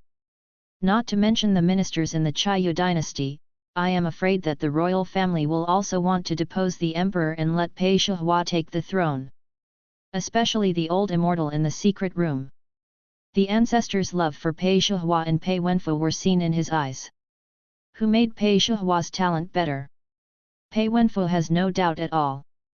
As long as Pei Shihua opens his mouth, I am afraid that the old guy will come out and depose the emperor, and then make Pei Shihua the emperor. Seeing Pei Wenfu looking forward to it, Pei Shihua said, "Seriously, if your majesty doesn't find a way to break the situation when the ancestors' deadline comes, I will use the ancestors' method to force a breakthrough and become the emperor." Pei Wenfu said with some excitement in his heart, "Don't worry, Sister Huang, I will never let Sister Huang sacrifice her own talent to force a breakthrough." I will find a way to break the situation. Pei Shihua didn't say anything more and left directly bypassing Pei Wenfu. She didn't think Pei Wenfu could find any way to break the situation now. A dynasty without an emperor would be nothing in the eyes of any strong person. After learning that dynasty luck can allow practitioners to break through and become emperors, Pei Shihua further realized the appeal of the power of dynasty luck. She knew what Pei Wenfu had been doing recently. Pei Wenfu just wanted to find a great emperor from other dynasties to protect the Xia dynasty, but for those great emperors, no reward could compare to the dynasty luck of the Xia dynasty. Even if an emperor really promised Pei Wenfu to protect the Xia dynasty, that emperor would definitely go back on his word in the end. Now the only way out for the Scarlet Moon dynasty is for another great emperor to be born within the royal family. Even a false emperor can temporarily deter those who are staring at the Scarlet Moon dynasty. Pei Wenfu obviously hasn't seen through this yet. In his eyes, only his power is the most important. Looking at Pei Shihua's leaving figure, the smile on Pei Wenfu's face disappeared and was replaced by a look of hatred. Ever since he was a child, some people have compared him with Pei Shihua. Even after he became the emperor, some people would always say that it would be better if Pei Shihua became the emperor. He was like an emperor who was given charity. Pei Wenfu had had enough of all this for a long time, but Pei Shihua was too powerful. By the time he had his own power, Pei Shihua had grown up and became a quasi-emperor, and there was nothing he could do against her. Of course, the most important thing is that Pei Shihua has the support of the old immortal Pei Tianlu behind him, which gives him no chance to get rid of Pei Shihua. Now that Pei Tianlu is dying, his chance to take complete power has come, but he cannot let Pei Shihua ruin his plan. Xia Dynasty. Tianchen World, Xia Original Kyoto. In a certain mansion, a group of servants were kneeling on the ground tremblingly, not daring to take a breath. In front of these servants, there was a fat man, who was also kneeling on the ground. In front of the man, there stood a man wearing white plain clothes. The man was floating in the air, like a banished immortal descending to earth. At this time, the fat man kneeling on the ground said in a crying voice, "Father, I know I was wrong. I will never dare to do it again." Lu Chen felt mixed emotions when he saw Lu Xian kneeling in front of him. Lu Xian is his sixth child. When Lu Chen gave him this name, he just hoped that he could grow up in peace and live out his life in peace. He did not expect Lu Xian to do anything big. Lu Xian did not do anything big in his life, and his cultivation talent was not very good. Compared with his brothers and sisters, his qualifications were relatively poor, and Lu Chen did not have very high requirements for him. Since Lu Xian came of age and left Yanchenge, he began to live in debauchery, married more than 100 concubines, and lived a life of dissipation and extravagance in the old capital of Xia. Of course, Lu Xian kept his mother's teachings in mind and did not do anything harmful. With Lu Xian's identity, he didn't even need to speak, someone would take care of his affairs. For Lu Chen, he didn't care much about most of the children after they grew up, and it was his wives who taught them. Lu Chen had actually known for a long time that some of his children were keen on beauty, but considering that he also had wives and concubines, he couldn't blame them harshly, so he didn't care that much about taking wives and concubines, as long as they were not forced just grab the women of the people. But what Lu Chen didn't expect was that Lu Xian came to the old capital of Xia and married more than 100 concubines, which was more than he, his father, had. Moreover, after Jin Yiwei's investigation, it was found that there were far more than 100 women related to Lu Xian. Lu Xian would leave the old capital from time to time and travel to other life worlds. People from various major forces know Lu Xian's identity and know that Lu Xian likes beauties, so they will secretly send beauties to Lu Xian. Lu Xian also has properties in other life worlds, and those houses are basically filled with women. Lu Xian initially thought that since his father had so many wives and concubines, he would not care about him. In addition, he had married more than 100 wives and concubines and had never seen his father say anything. It doesn't matter how many women there are, so as long as he sees a beautiful woman, he basically doesn't refuse her. But when Lu Xian saw his father appearing in front of him with an angry face, he instantly regretted it. His father only had dozens of wives and concubines, how could he have more women than his father? Lu Xian felt extremely nervous when he thought about his transgression. Seeing Lu Xian's fat body, Lu Chen was furious, and then he said coldly, "Tell me, where did you go wrong?" Lu Xian broke out in a cold sweat. He wiped the beads of sweat from his forehead with his hand and said, "My son, I shouldn't marry so many women." Lu Chen gave a cold drink and said, "It seems you didn't realize your mistake." Lu Xian hurriedly kowtowed, "Father, I know my mistake. I beg my father not to tell my mother and concubine about my son." Lu Chen said with hatred, "You still know how to be embarrassed, right? Tell me about you." Lu Chen originally wanted to say that Lu Xian and Lu Huan were both born from the same mother, so why are there such big differences, but when he thought about the differences between children, he did not expect Lu Xian to be able to do it at the beginning. Something happened, so he swallowed these words. Then Lu Chen said, "I should have told you that our family has a special bloodline. Every time you have another child, your bloodline and destiny power will be taken away, right?" Hearing Lu Chen's words, Lu Xian said in frustration, "Father, you know that my qualifications are poor. No matter how hard I practice, I will not be able to achieve anything in my practice. In this case, I might as well enjoy it." Lu Chen couldn't refute Lu Xian's words. Lu Xian's cultivation qualifications were indeed relatively poor. He had so many children, and it was impossible for every child to have particularly good cultivation qualifications. Lu Xian has no spiritual roots. Even after the spiritual energy of the Tianquan world was revived, Lu Xian's cultivation speed was extremely slow. If it weren't for the fact that Lu Xian was Lu Chen's son and had countless pills for him to take, he might not even be in the heavenly realm now. There is no way to break through. End of chapter. Chapter 984 The Caravan of the Red Moon Dynasty. Lu Chen looked at Lu Xian, who was so fat that he was almost in a ball, and then said, "I never expected you to achieve much, nor did I think about how far you could go in cultivating immortality. I just want you to have more success. Live some years. Do you think I asked you to practice to become a strong person? The purpose of training is just to increase your longevity. To put it harshly, if your cultivation level is too low, some methods of increasing lifespan cannot be used on you. There are indeed many ways to increase lifespan in the world of immortality, such as pills and the like, but low-level methods of increasing lifespan have limits. Even the emperor has a limit, let alone ordinary monks. Some advanced methods of increasing longevity usually require a monk's cultivation level. If his cultivation level is too low, he will not be able to withstand the means of increasing his lifespan. After hearing Lu Chen's words, Lu Xian lay on the ground and said no more. He could naturally see that their father was very good to his children, and it was precisely because of his father's teaching by words and deeds that this idle prince also treated his children very well. Seeing that Lu Xian did not continue to quibble, Lu Chen sighed deeply, and then continued, "You like beauty, that's right. Your father and I have so many wives and concubines, so I can't restrict you. But you have to understand that there is no free lunch in this world.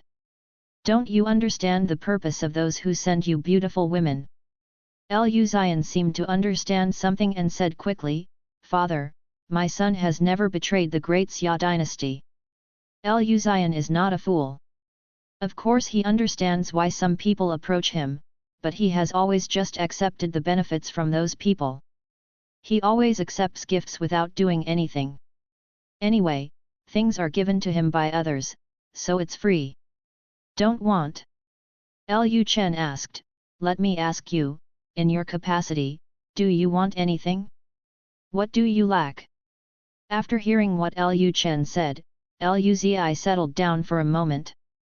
Indeed, with the wealth he had everything he wanted, and he had no shortage of beauties, so there was no need to accept the benefits from those people. Lu Chen continued, even if you accept the things and do nothing, in the eyes of others, as long as you accept the things, the people who gave you the things are yours. If the person who gave the gifts committed something, do you think what will people think? Lu Xian was sweating profusely. He understood what Lu Chen meant. Even if he didn't do anything, as long as he accepted the gift, it meant that he accepted the surrender of those people. Since he accepted the surrender of those people or forces, there will be people who do bad things in his name, and then everything will be blamed on him. At this moment, Lu Xian suddenly realized. So, the reason why his father was angry was not because he had married more than 100 wives and concubines? Is it just because he didn't handle the relationship well with the people who gave the gifts? Thinking of this, Lu Xian said quickly, "Father, please rest assured. From now on, I will never accept gifts from others. Except for gifts from my aunt, brothers, and sisters, I will not accept them." Lu Chen sighed slightly. Although he was indeed a little angry about what Lu Xian did, he had always been more tolerant towards his children, and he was not willing to punish Lu Xian severely. After thinking for a moment, Lu Chen asked, "How many children do you have now?" Lu Xian replied, "Back to my father, 123. This. Lu Chen's emotions became even more complicated when he heard Lu Xian say this number in an orderly manner. Lu Xian has more than 100 children, which means that there is not much blood power left in Lu Xian. His talents and qualifications are not good enough, so many children have taken away his luck and blood power. Then it will be even more difficult for Lu Xian to practice in the future." However, Lu Chen was also a little relieved. Lu Xian was able to tell him in an instant that he had 123 children, which proved that he usually treats children very well. This is similar to what Lu Chen knew. Lu Chen asked Jin Yiwei to inquire about it. Lu Xian was indeed very good to every child, whether they were boys or girls. This aspect was inherited from Lu Chen's genes. Thinking of this, Lu Chen said, "From now on, you are not allowed to have any more children. More than 100 is enough. If you insist on having a child with someone, you must tell your mother and concubine." This. Lu Xian was stunned for a moment, and then said, "Yes, father." Lu Xian also knew that his father was doing this for his own good. Moreover, his father only said that he would not allow him to have children, nor did he say that he would not allow him to continue being intimate with his wives. It was too easy for a cultivator to avoid getting pregnant while having intimate relationships. Lu Chen took another look at Lu Xian's fat body. He couldn't stand it anymore. Then he waved his hand and a cool force entered Lu Xian's body. The next moment, the fat on Lu Xian's body evaporated like water mist, and Lu Xian instantly transformed into a strong, handsome man with 8-pack abs. Feeling the changes in his body, Lu Xian was shocked. He kowtowed quickly and said, "Thank you, father." Lu Chen continued, "If you make a mistake, you cannot go unpunished. From today on, you will not be allowed to leave the mansion for 3 years." Lu Xian didn't feel anything was wrong. Although he liked to travel around, as long as a woman was around, it didn't matter if he stayed at home and never went out. "Yes, father, I will definitely change my past mistakes." That's it. Lu Chen didn't say anything more, then turned and left. Lu Xian said quickly, "Farewell to my father." Just when Lu Chen walked out of Lu Xian's mansion, a Jin Yiwei soldier hurriedly came to Lu Chen. Lu Chen thought that the Jin Yiwei had found out about Lu Xian's illegal crimes, and his face turned dark instantly. But the Jin Yiwei soldier said quickly, "Your Majesty, a caravan from the Scarlet Moon Dynasty appeared on the outskirts of the Huangshan Star territory. Hearing this, Lu Chen breathed a sigh of relief. He thought Jin Yiwei had found out what ridiculous thing Lu Xian had done again, and he was about to turn around and go back to beat the child. Lu Chen asked, "Are you sure it's a caravan?" There are actually not many exchanges between dynasties, because most resources can form a stable market cycle within the dynasty. Lu Chen found it hard to believe that caravans from other dynasties appeared in the Xia Dynasty. He doubted whether the other party wanted to enter the Xia Dynasty under the name of a caravan and find out the information about the Xia Dynasty. The Jin Yiwei soldier said, "We can't confirm it, but there is a lot of black gold on the opponent's ferry boat." Black gold? Lu Chen was slightly stunned. Black gold is a substance that falls out of the body of a demon after death and can directly hurt the demon. Although the Great Xia Dynasty also has some black gold, the amount of black gold is not large. And now there are no large-scale demons appearing, and people are not developing much black gold mines. However, Lu Chen always believed that sooner or later the demon would appear again, so it was right to prepare early. In Lu Chen's view, when the heavenly demons appear on a large scale, it is the time when the catastrophe of the universe is coming. Therefore, they must be eliminated immediately when the heavenly demons appear.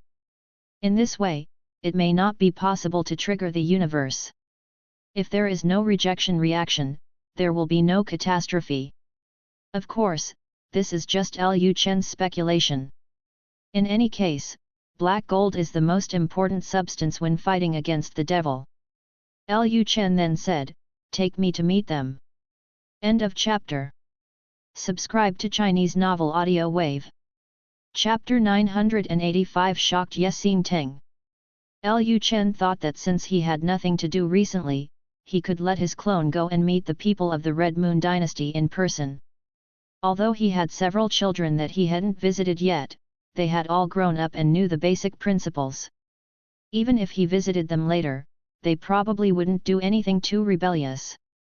Even Lu Xian, the most disappointing child, was at most a womanizer and had a group of women, but at least he didn't kill or burn people. Compared to Lu Xian, Lu Chen was more assured of the other children. Black gold was very precious. They had to stock up more of such an important material. If the Red Moon Dynasty really had a lot of black gold, he would be busy next. Soon, Lu Chen's clone appeared at the edge of the Huangshan Star region. When he approached the edge of the Huangshan Star region, Lu Chen saw several golden ferry boats in the void ahead.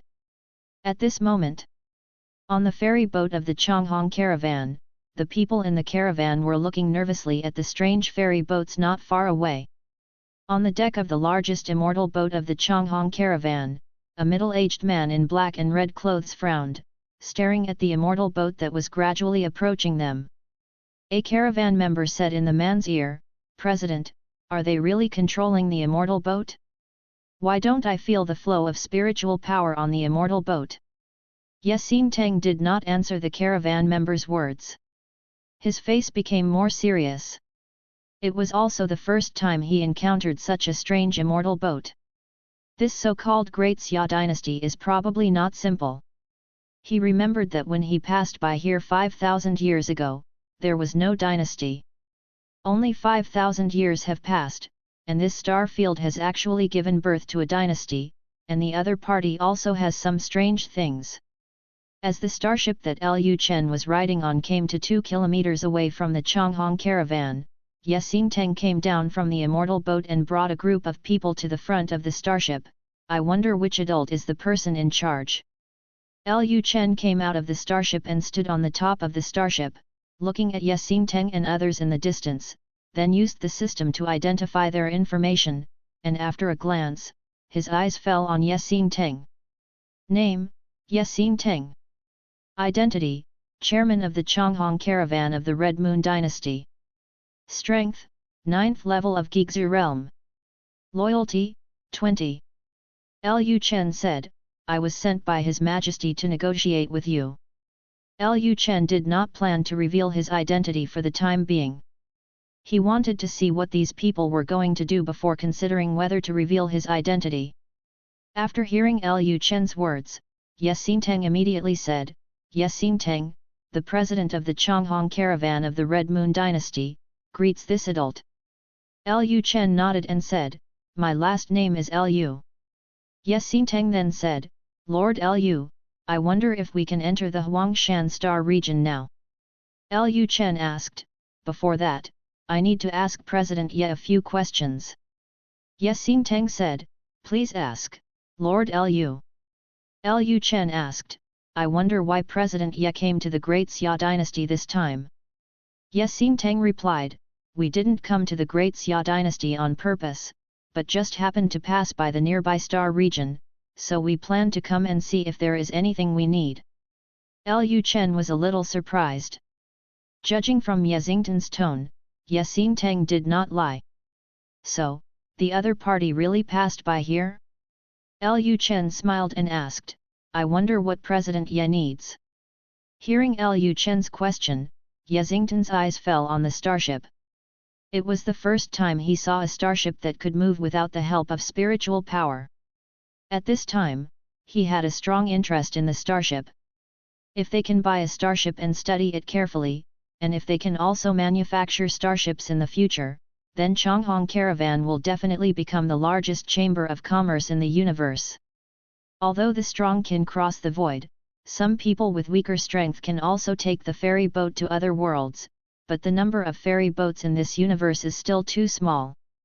If there are a large number of ferry boats like the Great Xia Dynasty that do not require spiritual power to drive, the exchanges between the major forces in the universe will definitely become more frequent in the future. Ye Xinteng immediately said, Lord Lu, I wonder if the ferry boat you are riding can be used for trading? Our caravan has a lot of black gold, which can be traded with black gold. Lu Chen wanted to ask where their black gold came from, but he soon realized that the other party was a businessman. It is a taboo to ask a businessman about the source of his goods, and Ye Xinteng is unlikely to tell him. Thinking of this, Lu Chen did not say the problem in his heart. It is not difficult for him to find the source of black gold. His soul control technique has reached the level of perfection. At that time, he can just find someone from Chonghong Caravan to ask. Lu Chen said at this time, the matter of the starship needs to be told to His Majesty. Only with His Majesty's consent can the transaction be carried out. You should plan to rest in the Huangshan Star region, right? Ye Xinteng said, Yes. Lu Chen continued, Well, I will let someone lead you to register first. After you get the pass, you can go to most of the star regions of the Great Xia Dynasty in the future. Ye Xinteng said politely, Then I'll trouble you, Lord Lu. Lu Chen said lightly, No trouble, it's my duty. Speaking of this, Lu Chen saw the general on the side, General Zhang, next you will lead them to get the pass. Yes, Your Majesty. Then, a general of the War Dragon Army led Ye Xinteng and his immortal boat into the Huangshan Star region. When they entered the Huangshan Star region, they were shocked again by what they saw. In the Huangshan Star region, there were starships coming and going between the life worlds, and the entire star region was extremely lively. Ye Xinteng had been to many star regions, but he had never seen such a lively scene in other star regions. However, he soon calmed down. The Great Xia Dynasty had immortal boats that did not require spiritual energy to drive, so it was not surprising that such a scene would appear in the Great Xia Dynasty. In the past, immortal boats needed spiritual power to drive, and in order to make the flow of spiritual power smoother, most of the immortal boats needed to be made of immortal gold. The immortal gold resources of the entire universe are limited, so the number of immortal boats is not large, especially the immortal boats in remote star regions.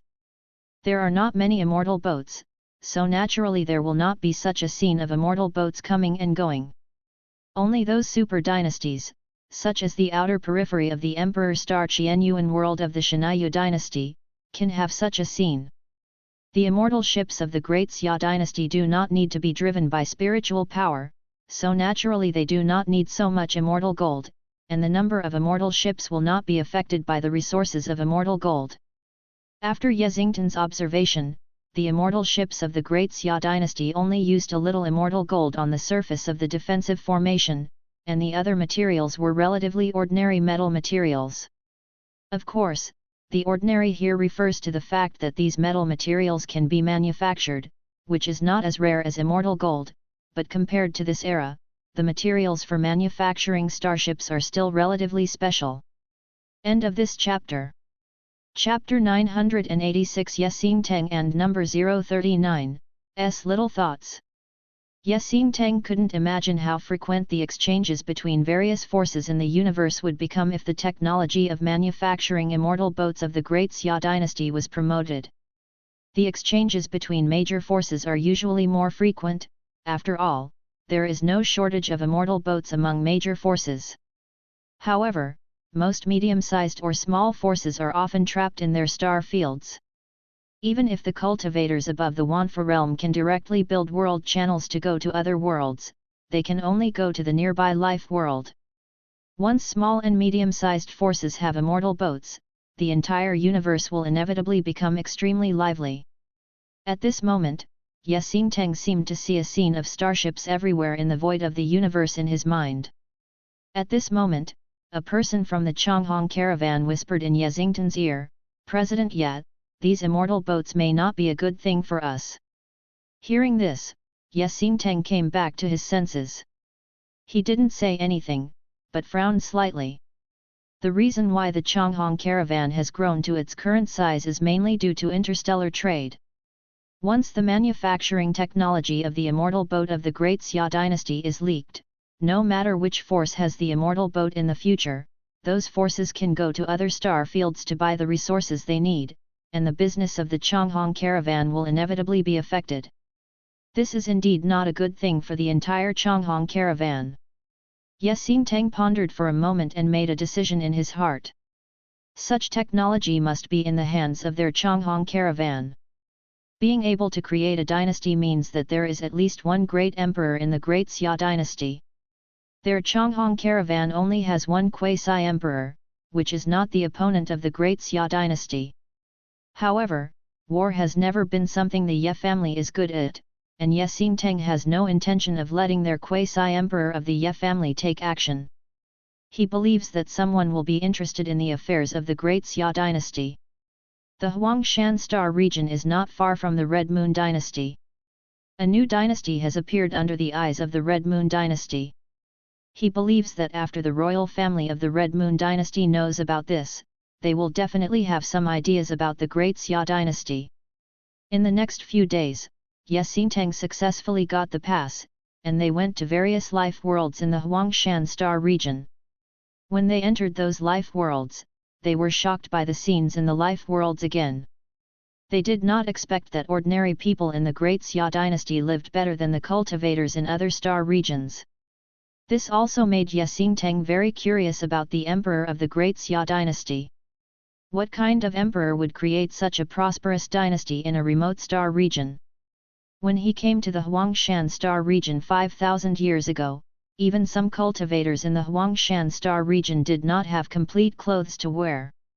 Now the Huangshan Star region has become too thorough and too rich.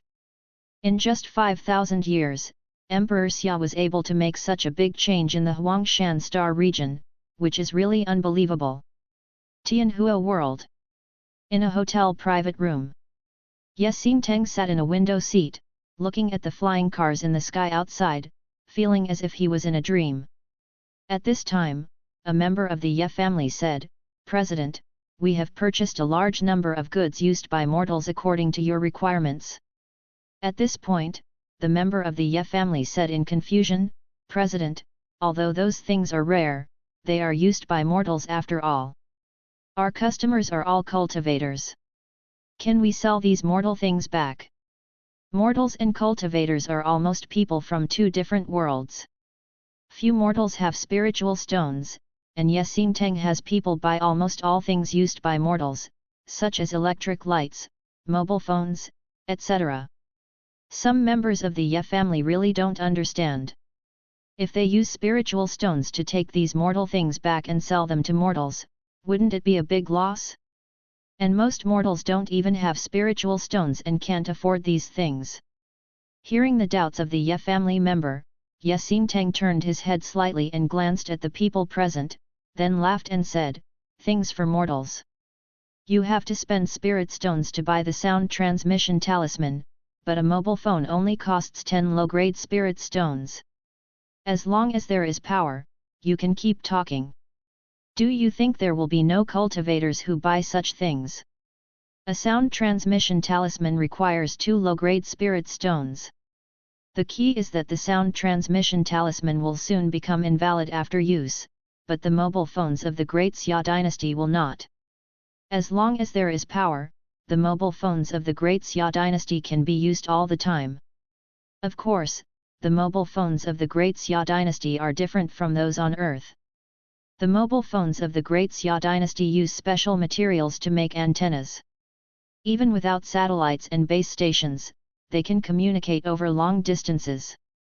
The technology of the Great Xia Dynasty has been deeply bound to cultivation. Many technological creations are related to spiritual tools. Take the mobile phones of the Great Xia Dynasty for example. Some mobile phones of the Great Xia Dynasty even have special spiritual power arrays that can directly absorb the thunder attribute spiritual power between heaven and earth to charge the mobile phones. At this moment, after listening to Ye Xingtan's words, the people of Changhong Caravan also felt that there was some truth in them.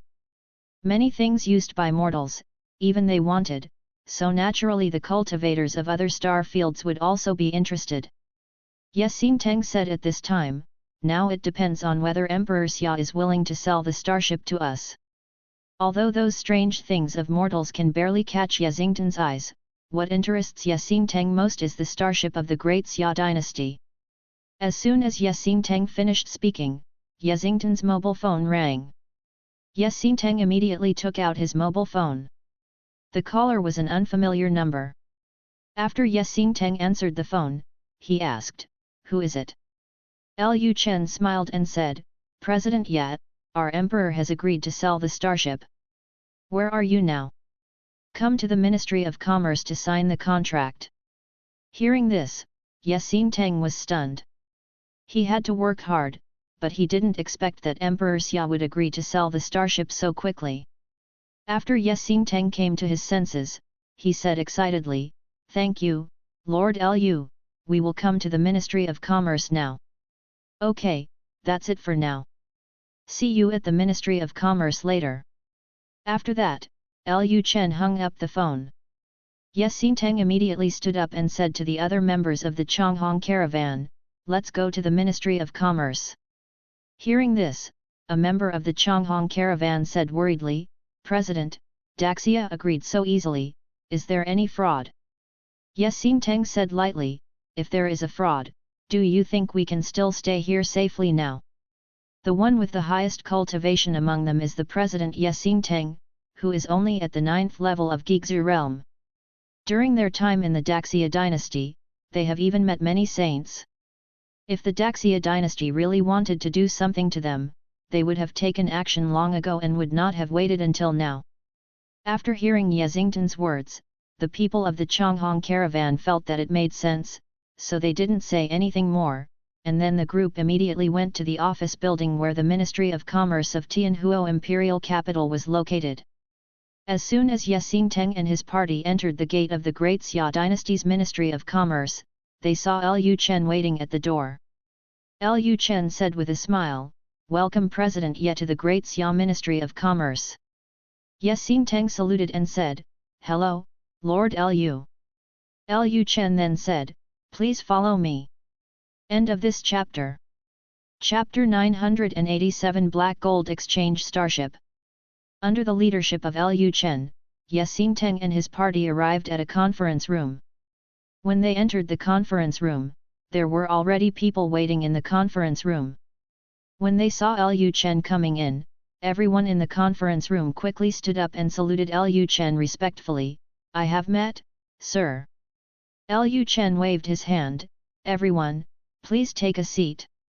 Then the people from Changhong Caravan and the Universe Development Company sat on both sides of the long table in the conference room, while Lu Chen sat directly above the long table. Lu Chen opened his mouth and said to Yexingteng, "Let me introduce to you, these people here are the heads of the Universe Development Company." After Lu Chen finished speaking, the middle-aged man beside Lu Chen stood up again and said, "My name is Zhao Tian. I am the manager of the marketing department of the Universe Development Company. I am fully responsible for this starship transaction." After hearing Zhao Tian's words, Yexingteng asked with some confusion, "Master Lu, wasn't the contract for the starship transaction signed with the Ministry of Commerce?" Yexingteng thought that Lu Chen asked them to come to the Ministry of Commerce just so that Changhong Caravan could sign a contract with the Ministry of Commerce and get married.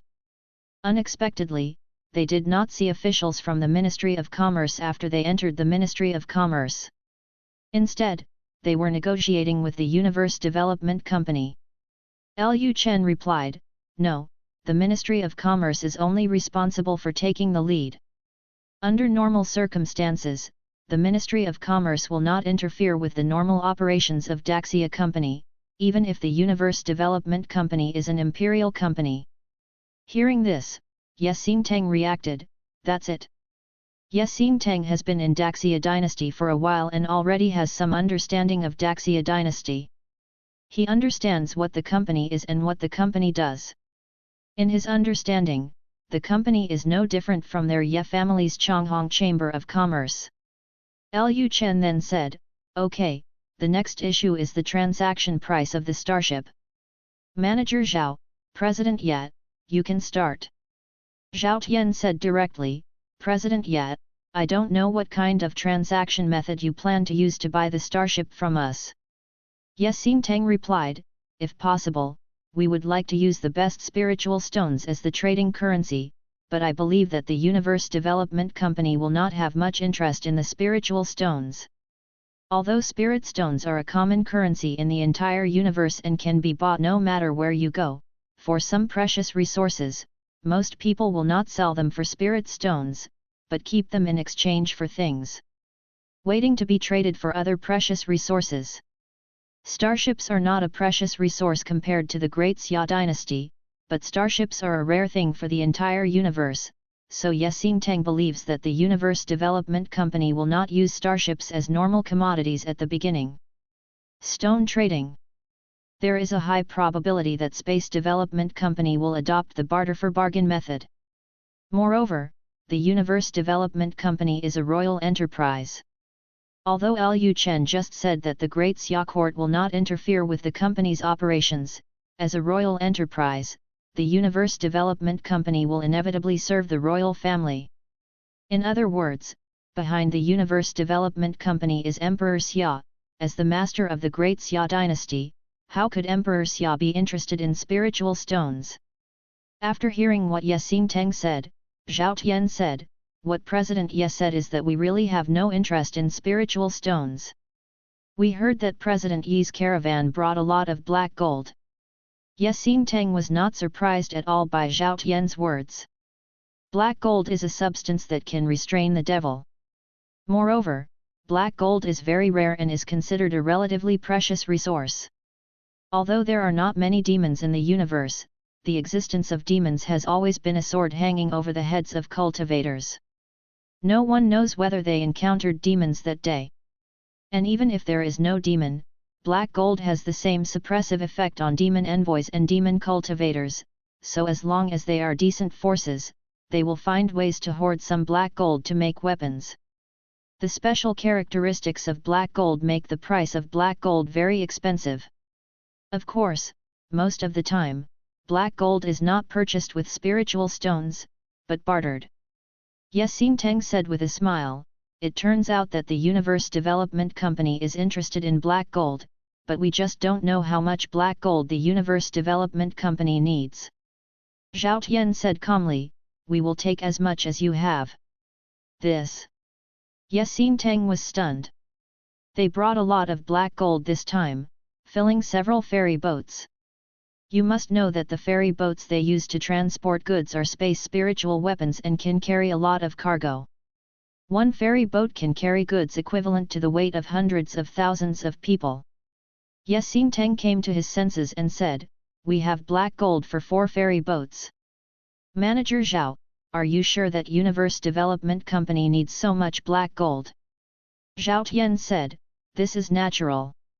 As long as President Ye is willing to trade, then our Universe Development Company can help President Ye clear out the goods, and then President Ye can bring more goods back."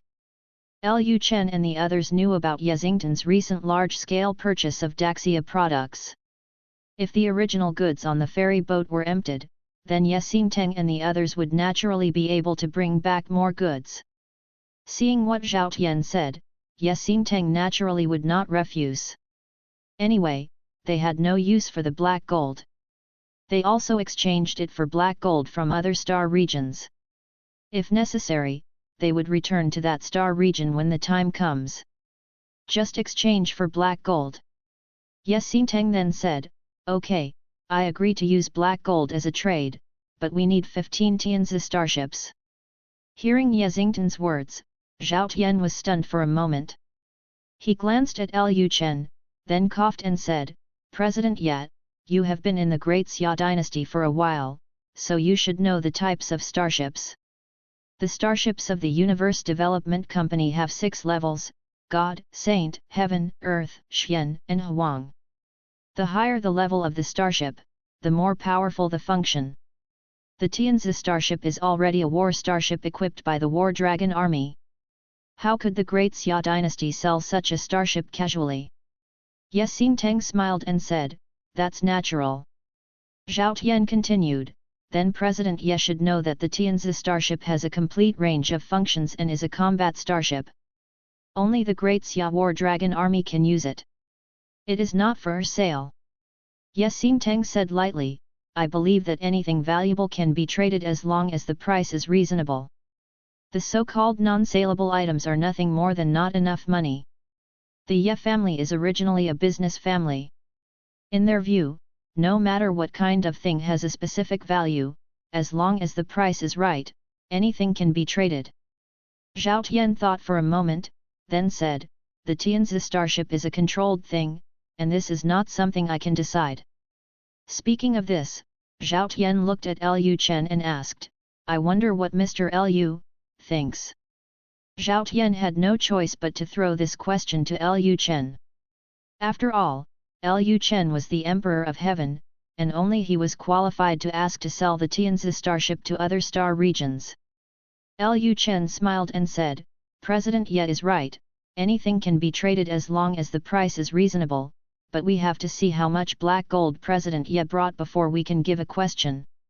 Ye Xinteng said, "Okay, next I will take you to our ferry boat to see the black gold." End of this chapter. Chapter 988. He is probably a prince. Lu Chen and the others soon arrived at the airport outside the Skyfire world. At this time, there were hundreds of starships and ferry boats parked in the airport, and the scene was very spectacular. Under the leadership of Ye Xinteng, Lu Chen and the others boarded the ferry boat of the Changhong caravan. As soon as they entered one of the ferry boats, Lu Chen saw mountains of black gold piled up inside the ferry boat. Lu Chen thought to himself, with so much black gold, could it be that the Changhong caravan had discovered some ancient battlefield left over from the ancient era? Black gold comes from the body of the demon. Only when the demons gather together, a large amount of black gold will appear to form black gold veins. Usually, places with a large amount of black gold are ancient battlefields in ancient times. When the monks fought with the demons, the catastrophe was about to happen. Those demons were killed in an instant, and then a black gold vein was formed. Lu Chen then followed Ye Xinteng to several other ferry boats loaded with black gold. With the black gold loaded in these ferry boats, there was no telling how many black gold weapons could be made. Even after dilution, black gold has a restraining effect on demons and demons. Black gold weapons only need to be mixed with a little black gold. The black gold weapons made after diluting the black gold in these large ferry boats can be equipped with all Daxia weapons. The Army. After returning to the conference room of the Ministry of Commerce, Ye Xinteng looked at Lu Chen and said, "Master Lu, you have also read Heian." What do you think of this deal? In Ye Xingtan's opinion, this transaction must require the consent of Emperor Xia, and Lu Chen was sent by Emperor Xia, so Emperor Xia should have had a thorough discussion with him when Lu Chen came, and Lu Chen must have known it in his heart whether the Tianzihao starship will be sold or not. Lu Chen pondered for a moment and then said, the Tianzi starship is relatively expensive to build. If it is the black gold of 4 immortal ships, there is really no way to exchange it for 15 Tianzi starships. How about this? 10 Tianzi starships, plus 5 Daizi starships. I wonder what President Ye thinks. Ye Xingtang did not answer immediately and fell into silence. Lu Chen continued, although black gold is precious, manufacturing the Tianzi starship requires a lot of immortal gold and resources. The key is that such a starship is only available in the Great Xia Dynasty. I believe President Ye should know the value of it. Lu Chen had long seen what Ye Xingtang and the others wanted to do when they bought the starship. Naturally, Ye Xingtang and the others bought the starship not for use, but to imitate the starship. A starship can be built without fairy gold. The value of this starship can be imagined. After being silent for a long time, Ye Xingtang said, okay then, just do what Mr. Lu said. Seeing that Ye Xingtang agreed, Lu Chen looked at Zhao Tian and asked, Manager Zhao, does the Universe Development Company have any objections? Zhao Tian hurriedly said, since Mr. Lu has spoken, we naturally have no objection. Lu Chen continued, since both parties have no objections, let's draw up a contract now. After the words fell, people from Zhao Tian's side began to draw up a contract. Soon the contract was printed out, and then both parties signed it. After the contract was signed, Ye Xingtang asked respectfully, Master Lu, I wonder when the Universe Development Company will be able to deliver the goods. Lu Chen said, I have to ask Manager Zhao about this. Zhao Tian quickly said, President Ye, don't worry, the Universe Development Company will be able to deliver the goods in less than a month. Ye Xingtang said, that's good. Having said this, Ye Xingtang looked at Lu Chen and said, Master Lu, I don't know if you have any other arrangements today. I have booked a lunch at Qingyu Hotel. Lu Chen said, I'm sorry, I have to report the details of the transaction to His Majesty immediately. Let's wait another day. Ye Xingtang said, okay, I won't bother Mr. Lu this time. Let's go first. After the words fell, Ye Xingtang left the Ministry of Commerce with the people from Changhong Caravan. After they all left, Zhao Tian looked at Lu Chen and asked in confusion, Your Majesty, we really want to sell the Tianzi starship to Changhong Merchant Team. After all, the Changhong Caravan is from other star regions. No one can say for sure whether there is a certain dynasty behind the Changhong Caravan. What if other dynasties discover the role of the starship and come to attack the Great Xia Dynasty? Lu Chen said, the contract has been signed, so of course we have to sell it, but what we are selling is the foreign trade version, which will not be equipped with rune weapons. Hearing Lu Chen's words, Zhao Tian instantly understood what it meant. That is to say, the starship they sold to Changhong Caravan could be properly castrated. In this way, even if Changhong Caravan obtained the Tianzi starship, it would be nothing more than a volume ratio. Other starships are larger. After the Changhong Caravan returned to the hotel where they stayed, in the hotel private room, a person from the Changhong Caravan said curiously, I didn't expect that this man named Lu could actually decide whether to sell the Tianzi starship. Ye Xingtang laughed and said, don't you know the surname of the Great Xia royal family? Hearing Ye Xingtang's reminder, people instantly realized that the man named Lu was definitely not an ordinary person, and was most likely a relative of the emperor. Ye Xingtang continued, he is likely to be a certain prince. We must establish a good relationship with him in the future. This will be of great help to our future plans.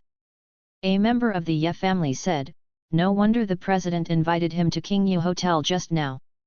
Ye Xingtang said lightly, it's a pity that he is still wary of us, but we are not in a hurry. I have a hunch that we will still deal with him in the future. Since the Changhong caravan discovered that there was a dynasty here and there were so many weird things, they would definitely establish a business here. Since we have to settle down in the Great Xia Dynasty, we have to deal with the Great Xia's Ministry of Commerce. The fact that the man surnamed Lu was sent by the emperor to handle this matter proves that the emperor trusts him very much. Then the Changhong caravan will naturally have a chance to cross paths with the man surnamed Lu again in the future. At this time, a member of the Ye family said, "President, according to the information I have inquired, the 6th prince of Great Xia and the 2nd princess of Great Xia have the same mother, and this 6th prince is very lustful, and he accepts gifts from everyone. He is the easiest to approach among all the princes and princesses of Great Xia. Should we send someone to try to get along with this 6th prince first?" Ye Xintang thought for a while and asked, "The 2nd princess of Great Xia is the chairman of the Universe Development Company, right?" "Yes." Ye Xintang immediately said, "Try to find out what the 6th prince likes besides beautiful women. I will visit him in person after a while." Ye Xintang thought that although they would be able to obtain the starship soon, no one could say whether there would be any problems in the process of manufacturing the starship. If we can get access to the core secrets of the Space Development Company through the 6th prince, it will be easier to build a starship. Moreover, the products of the Space Development Company are not only starships, but also some strange weapons and equipment. If we can send people to infiltrate the Space Development Company, or bribe the people of the Space Development Company, it will definitely be an opportunity for the Ye family to take off again. To send people to infiltrate the Space Development Company, the 6th Prince Lu Xian is a very key figure. End of this chapter. Take a day off.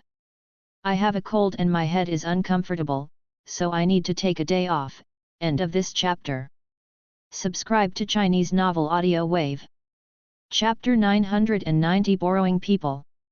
Seeing that the people in the Chamber of Commerce still didn't understand why the 6th prince's subordinates didn't send gifts, Ye Xintang simply said directly, "The 6th prince is not unwilling to accept gifts, but dare not accept gifts." Hearing Ye Xintang's words, the people in the caravan were slightly stunned. Dare not accept gifts? Lu Xian is the son of the emperor of the Great Xia Dynasty, what else is he afraid of? Their caravan has been to many dynasties, no matter which dynasty the princes are, they are almost all arrogant and lawless, what else is there that the son of a great emperor dare not do? Besides, it's just accepting some gifts. Ye Xintang continued, "A greedy and lustful person suddenly becomes interested in cultivation and says he wants to retreat for 10 years. Do you believe it?" A person from the Changhong caravan said, "Of course I don't believe it." Ye Xintang continued, "Then there is only one possibility, that is, the 6th prince of Daxia was warned. Look at the 6th prince's guards. They are afraid of receiving gifts, and the guard also reminded that leaving gifts would offend the 6th prince. This proves that the 6th prince is afraid of receiving gifts now, and is even more afraid that the news of receiving gifts will reach the ears of someone he is afraid of. The only person who can scare the 6th prince is probably that person." Ye Xintang did not say who it was. After all, the emperor cannot be insulted. If he said it directly, it is likely that the emperor would notice it. Although the information they investigated was that there was an emperor behind Lu Chen, in their eyes, Lu Chen was probably also an emperor. After hearing Ye Xintang's analysis, the people of the Changhong caravan reacted instantly. Ye Xintang continued, "Generally, the emperors would not care about their children's eating, drinking and having fun, but according to our intelligence, that one is different. He pays special attention to family affection. He probably doesn't want to see his child being a drunkard." At this time, a member of the Ye family said, "Then our plan is ruined.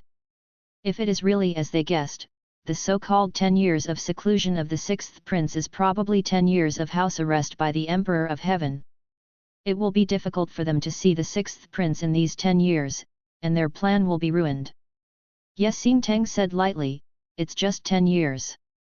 We can still wait for this little time. For cultivators, 10 years is not a long time.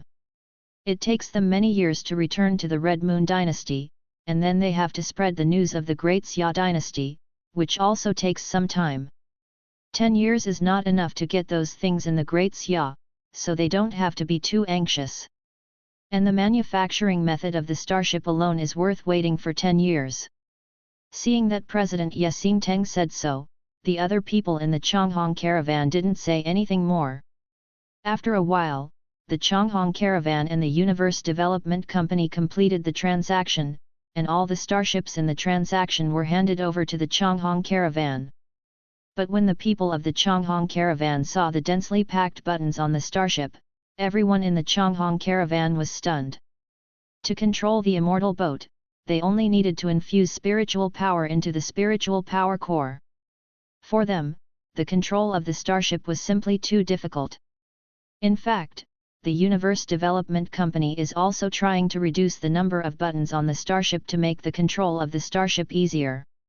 Now the starships of the Great Xia Dynasty do not have so many buttons. But the batch of starships sold to the Changhong caravan are all starships of previous generations, so there are more buttons. This made the people of the Changhong caravan feel troubled. They bought the starships, but they didn't know how to drive them. They could easily take these starships back, but after taking them back, they couldn't drive them. Although their original purpose was to study the structure of these starships, they couldn't even drive the starships, so it would be useless even if they built them in the future. But soon Ye Xingteng thought of a way. Ye Xingteng immediately found someone from the Universe Development Company and hoped that the Universe Development Company would lend them some people who could drive starships. The Universe Development Company did not agree immediately, but asked Ye Xingteng to go to the Ministry of Commerce to discuss with Lord Lu. Tianhua World, Daxia Ministry of Commerce. In the conference room, Ye Xingteng sat on a reclining chair and looked out the window. A member of the Ye family next to him said, "President, there are so many people in the Daxia dynasty who can drive starships. Can't we just recruit some people? Why do we have to borrow people from the Universe Development Company? The starships of the Daxia dynasty are not all official. Now all major forces have starships, so it is not only the soldiers of Daxia who can drive starships.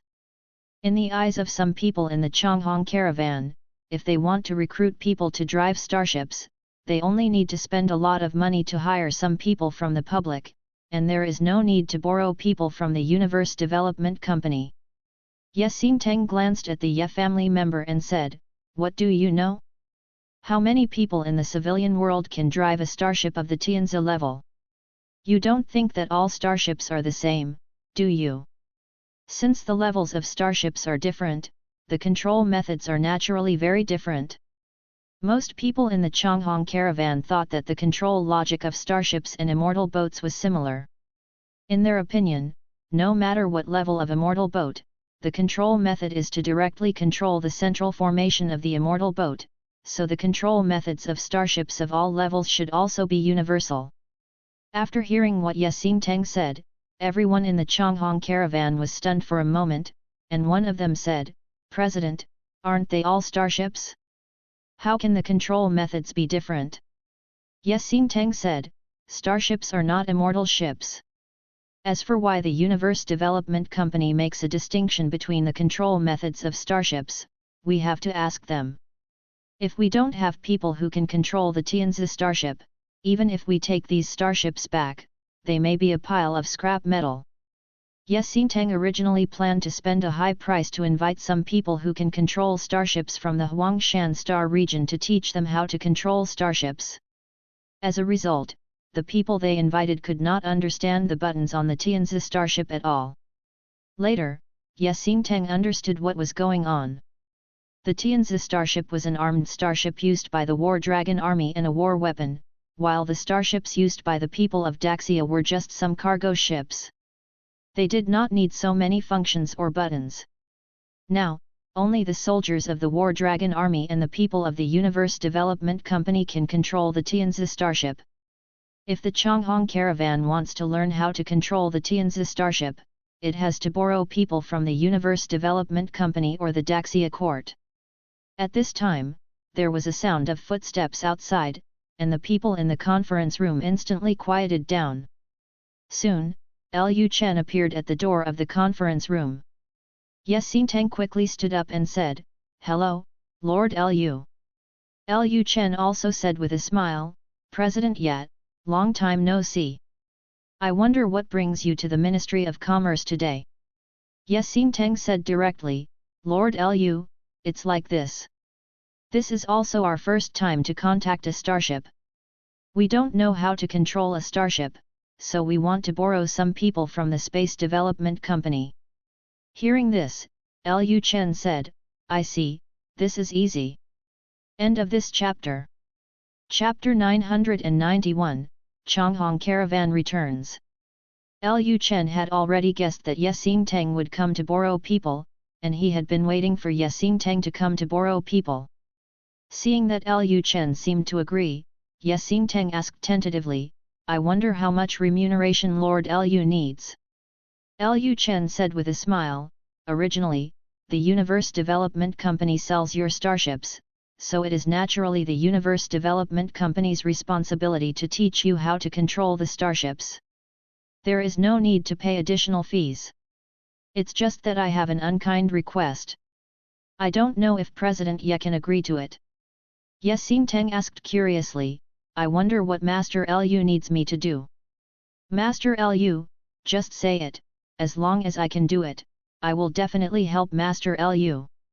Lu Chen said with a smile on his face, "I would like to ask the Changhong Caravan to take some people to the Xia Dynasty. The Universe Development Company wants to establish a branch in the Xia Dynasty. Just on the way to the Xia Dynasty, the employees of the Universe Development Company can teach President Ye how to control the starship.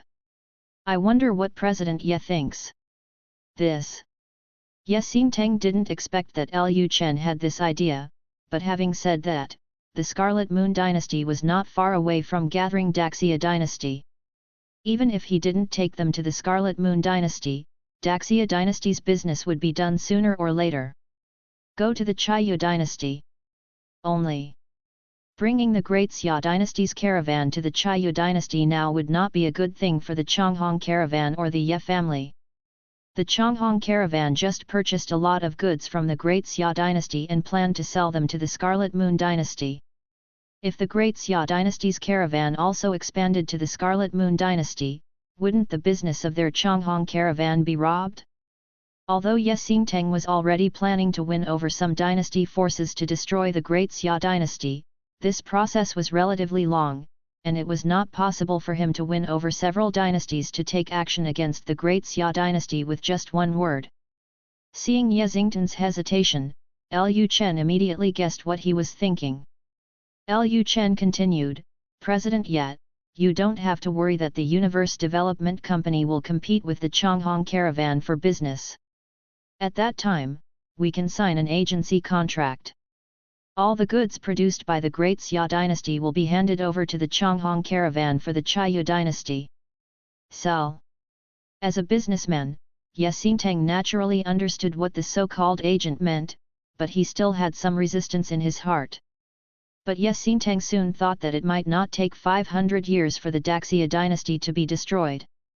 By then, everything in Daxia would belong to the Changhong Caravan and the Ye family. There was no need to worry too much about what the Daxia Dynasty would bring to them. Influence.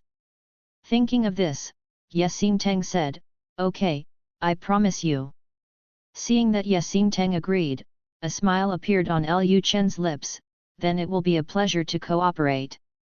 Lu Chen's real purpose was not to establish a branch in the Scarlet Moon Dynasty, he just wanted to send some spies to the Scarlet Moon Dynasty. After his investigation in the past few years, he found that the Scarlet Moon Dynasty was the closest dynasty to the Great Xia Dynasty, but they did not know much about the Scarlet Moon Dynasty. No one knew whether the Scarlet Moon Dynasty had any hostility towards the Great Xia Dynasty. Although Lu Chen has no thoughts of expansion yet, he still needs to be on guard against others. He still wants to test the Xia Dynasty's attitude towards the Great Xia Dynasty.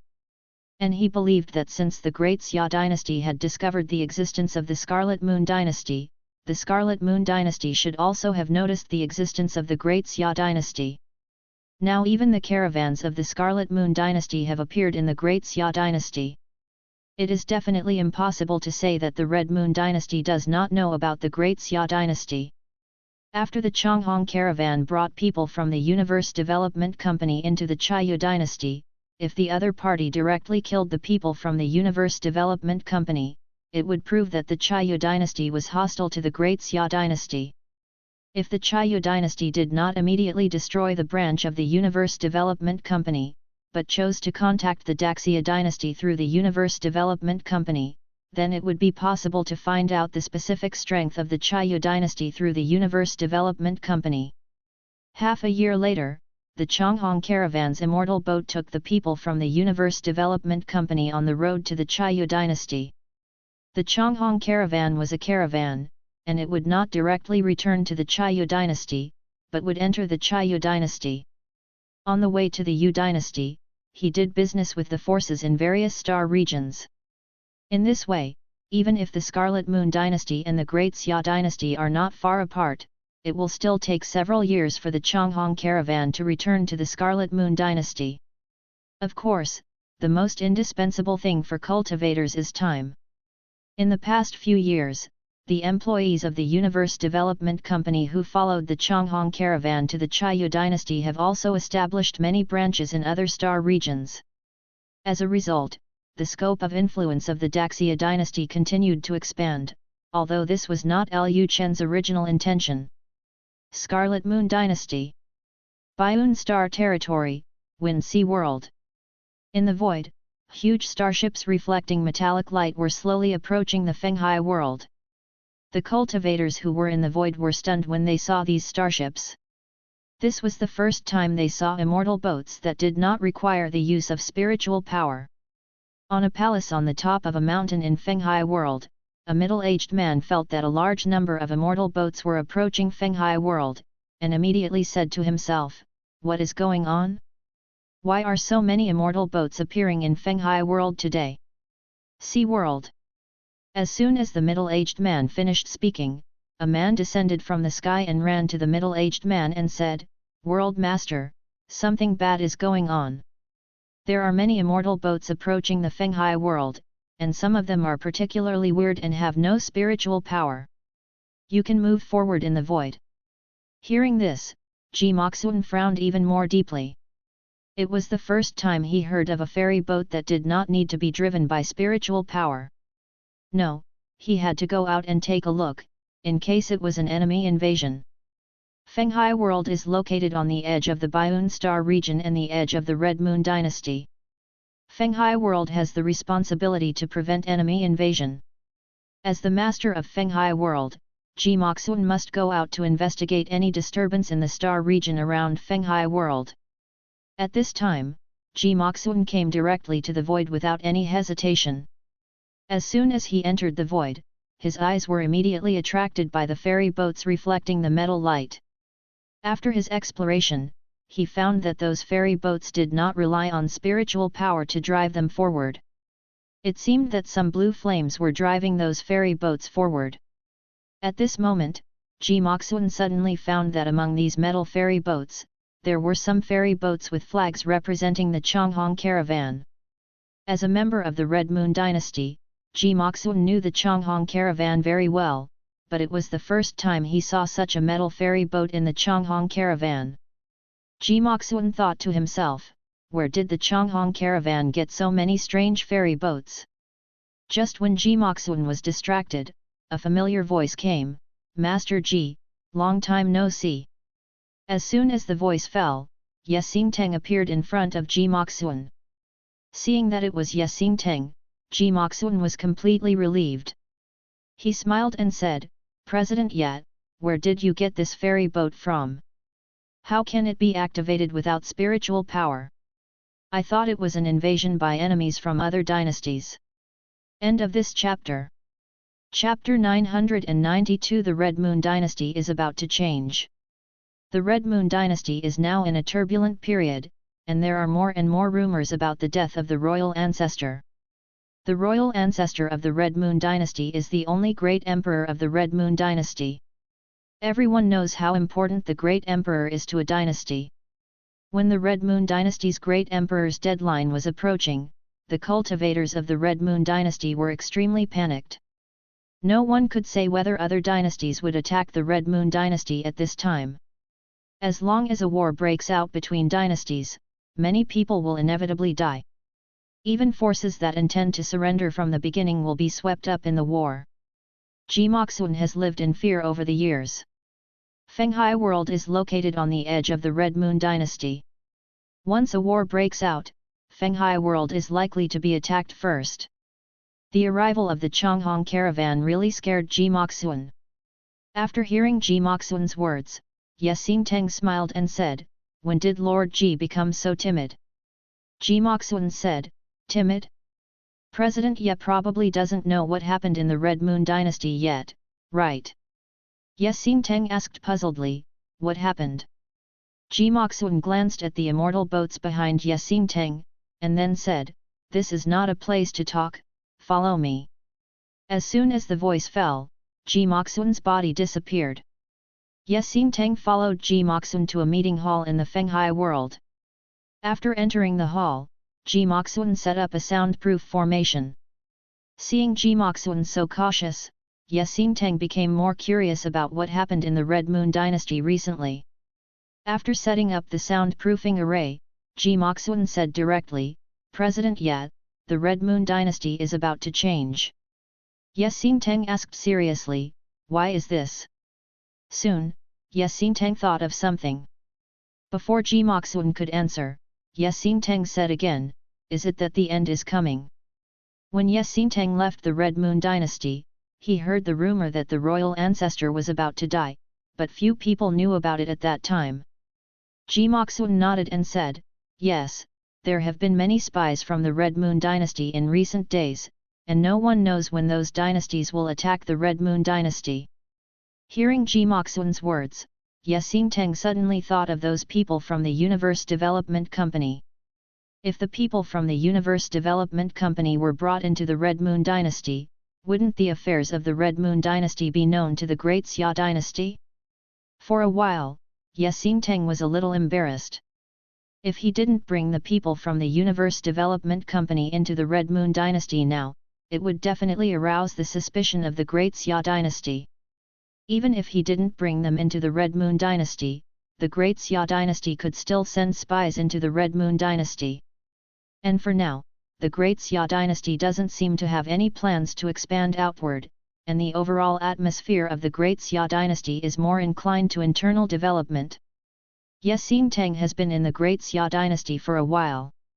Through the various policies of the Great Xia Dynasty, it can be seen that the Great Xia Dynasty is now more inclined to accumulate strength and has no plans to expand outward for the time being. Of course, that is only temporary. If the Great Xia Dynasty knows that the Great Emperor of the Red Moon Dynasty is about to die, the Xia Emperor may also have some ideas.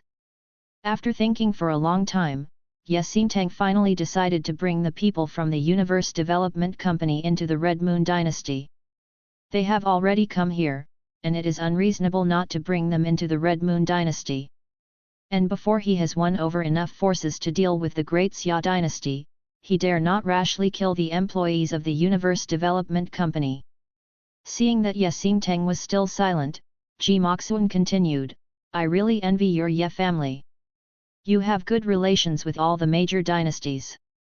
If you encounter any crisis, you can leave at any time." Jimoxun has already planned to rely on the Ye family. If the Red Moon Dynasty is really destroyed, he can also follow the Ye family to leave the Red Moon Dynasty. Although the Ye family of the Red Moon Dynasty does not have an emperor yet, the Ye family has accumulated a lot of wealth through interstellar trade, and the Ye family has good relations with many dynasties in the nearby star fields. Even if the Red Moon Dynasty is destroyed, those dynasties will not touch the Ye family. Another point is that the Ye family in this star field is just a branch family, and the main family behind the Ye family is what the major dynasties are afraid of. Yexingteng came back to his senses and said with a smile, Master Ji, you are joking. Our Ye family developed with the support of the Red Moon Dynasty. Most of the Ye family's industries are in the Red Moon Dynasty. How could we leave? Ji Moxun said, that's true. Even if other dynasties destroyed the Red Moon Dynasty, they would not dare to attack your Ye family. It doesn't matter whether the Ye family leaves the Red Moon Dynasty or not. Ye Xinteng then asked, by the way, Master Ji, has the news of the end of the world been spread completely? Ye Xinteng thought to himself that Ji Moxun was only a master of a marginal world. Even Ji Moxun knew that the royal ancestor of the Red Moon Dynasty was about to die, so I'm afraid that the news has been spread completely. Ji Moxun said, yes, now the whole Red Moon Dynasty is in panic, and many forces are preparing to move away from the Red Moon Dynasty to avoid the war. Ye Xinteng continued to ask, is there anything unusual in the royal family? Ji Moxun replied, no, it's still the same as before, but recently many ministers in the court have supported the eldest princess to become emperor, and the struggle between the two factions has been exposed. In the past, the struggle between the two factions in the Red Moon Dynasty was a secret power struggle. One faction was headed by Pei Shihua, and the other was headed by Emperor Pei Wenfu. Although the two sides have been fighting secretly, no one has openly proposed to depose the emperor. After all, Pei Wenfu is still the emperor in public. However, since the news that the royal ancestor of the Red Moon Dynasty is about to die, more and more people from the princess's faction have simply proposed to depose the emperor. The key is that Pei Wenfu does not dare to kill those who proposed to depose the emperor directly. This is a bit intriguing.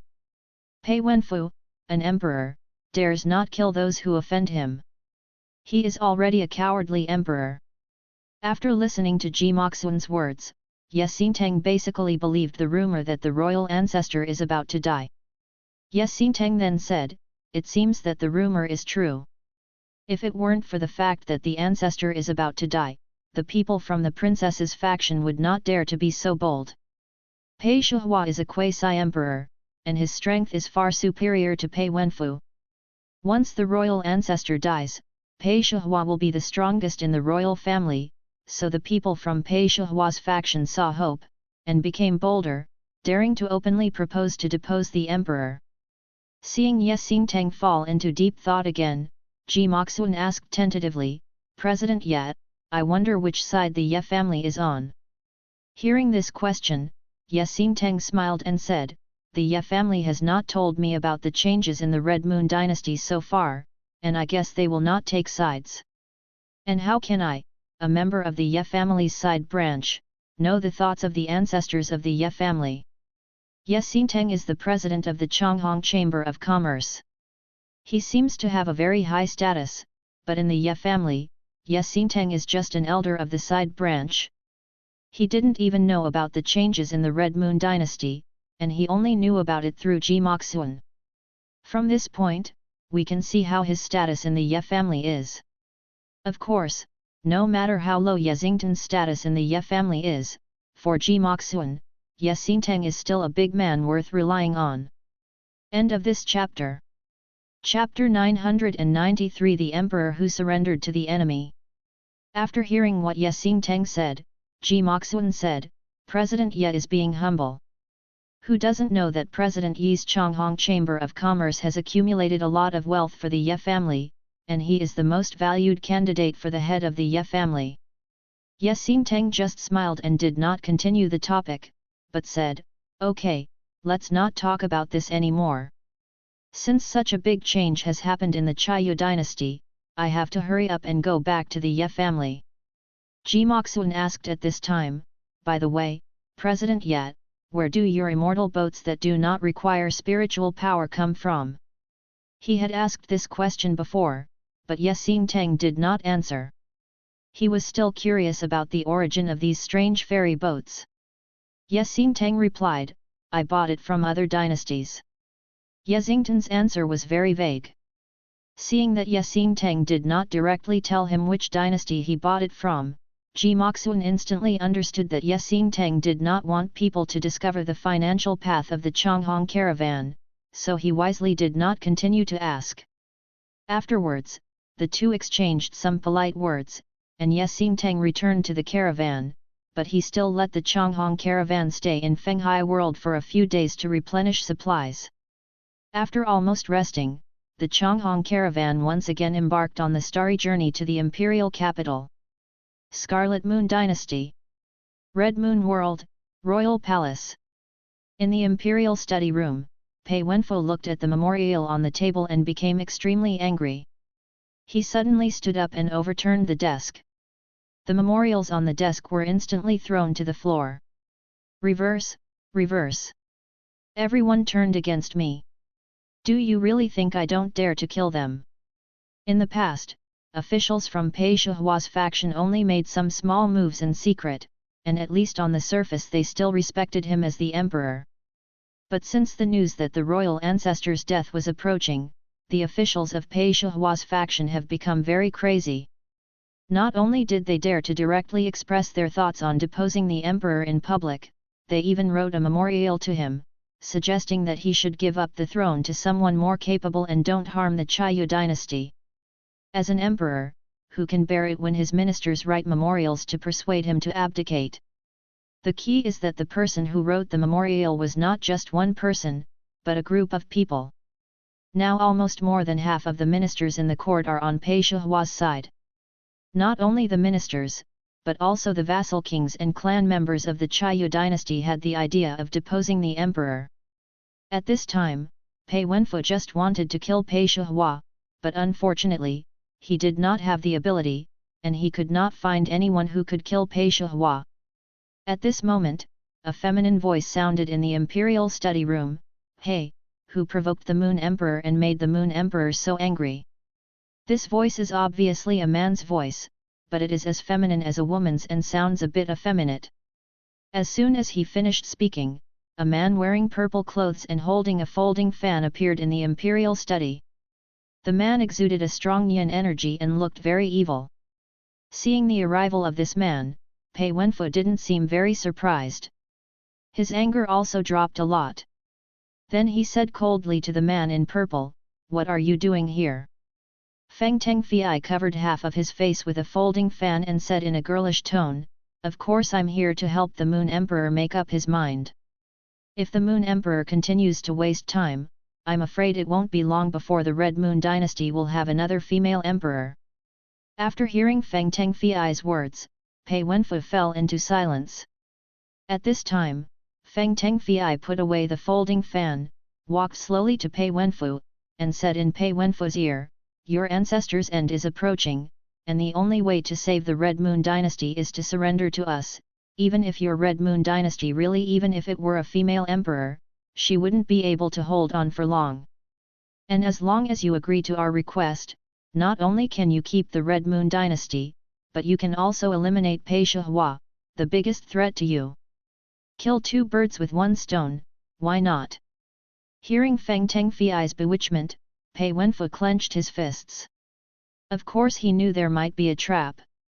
After all, the current Xia dynasty was like fish on the chopping board to other dynasties, and everyone wanted a piece of it. But he had no choice. If he wanted to keep his throne, it seemed that the only way left was to cooperate with other dynasties. After much thought, Pei Wenfo finally made his choice. "Okay, as long as you are willing to retain my throne, I am willing to surrender to the King Yun dynasty." Seeing that Pei Wenfo finally agreed, Feng Tengfei chuckled and said, "The Moon Emperor finally made the right choice." Pei Wenfo continued, "However, Pei Shihua is now a quasi-emperor. With my current ability, I am afraid there is no way to send her to the King Yun dynasty. There are two conditions proposed by the King Yun dynasty. One is that the Xia dynasty surrenders to the King Yun dynasty, and the other is that the eldest princess Pei Shihua be married to the current head of the King Yun dynasty. Neither of these two conditions can be separated from Pei Shihua. As long as Pei Shihua is still in the Scarlet Moon dynasty, it is impossible for the Scarlet Moon dynasty to surrender to the King Yun dynasty. Moreover, it is no longer possible for Pei Shihua to obey the emperor's order and let her marry the head of the King Yun dynasty. I am afraid that he, the emperor, will be deposed as soon as the imperial edict is issued. To realize these two conditions, the key is to send Pei Shihua to the King Yun dynasty. After hearing Pei Wenfu's words, Feng Tengfei said calmly, "Don't worry about the Moon Emperor. Once that person dies, you can issue an imperial edict. At that time, our King Yun dynasty will send an emperor to put pressure on the Xia dynasty." Pei Wenfu frowned and said, "I'm afraid it won't work." Feng Tengfei asked, "Why is that? Does the Moon Emperor think that Pei Shihua, a quasi-emperor, can withstand the pressure from the three great emperors of our King Yun dynasty?" In Feng Tengfei's view, once the royal ancestor of the Red Moon dynasty died, the Red Moon dynasty would have no great emperor. At that time, the Red Moon dynasty would have no courage and qualifications to refuse the pressure from the three great emperors. Pei Wenfu said, "The old man passed on a special skill to her. She can become an emperor at any time now." Hearing this, Feng Tengfei was stunned for a moment. He really didn't expect that there would be such a thing. At present, only Pei Wenfu and Pei Shihua knew about this.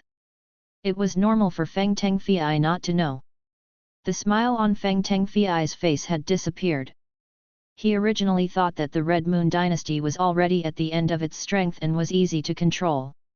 He didn't expect that the Red Moon dynasty still had a trump card. But he came to the Red Moon dynasty just to test the Red Moon dynasty and see if the Red Moon dynasty has any trump cards. Now that he knows this secret, as long as he passes this news back, the three emperors of the King Yun dynasty will be able to find a way to deal with it. And even if Pei Shihua really becomes an emperor, there is no comparison between a newly promoted emperor and an old emperor. The King Yun dynasty can still force the Red Moon dynasty to surrender.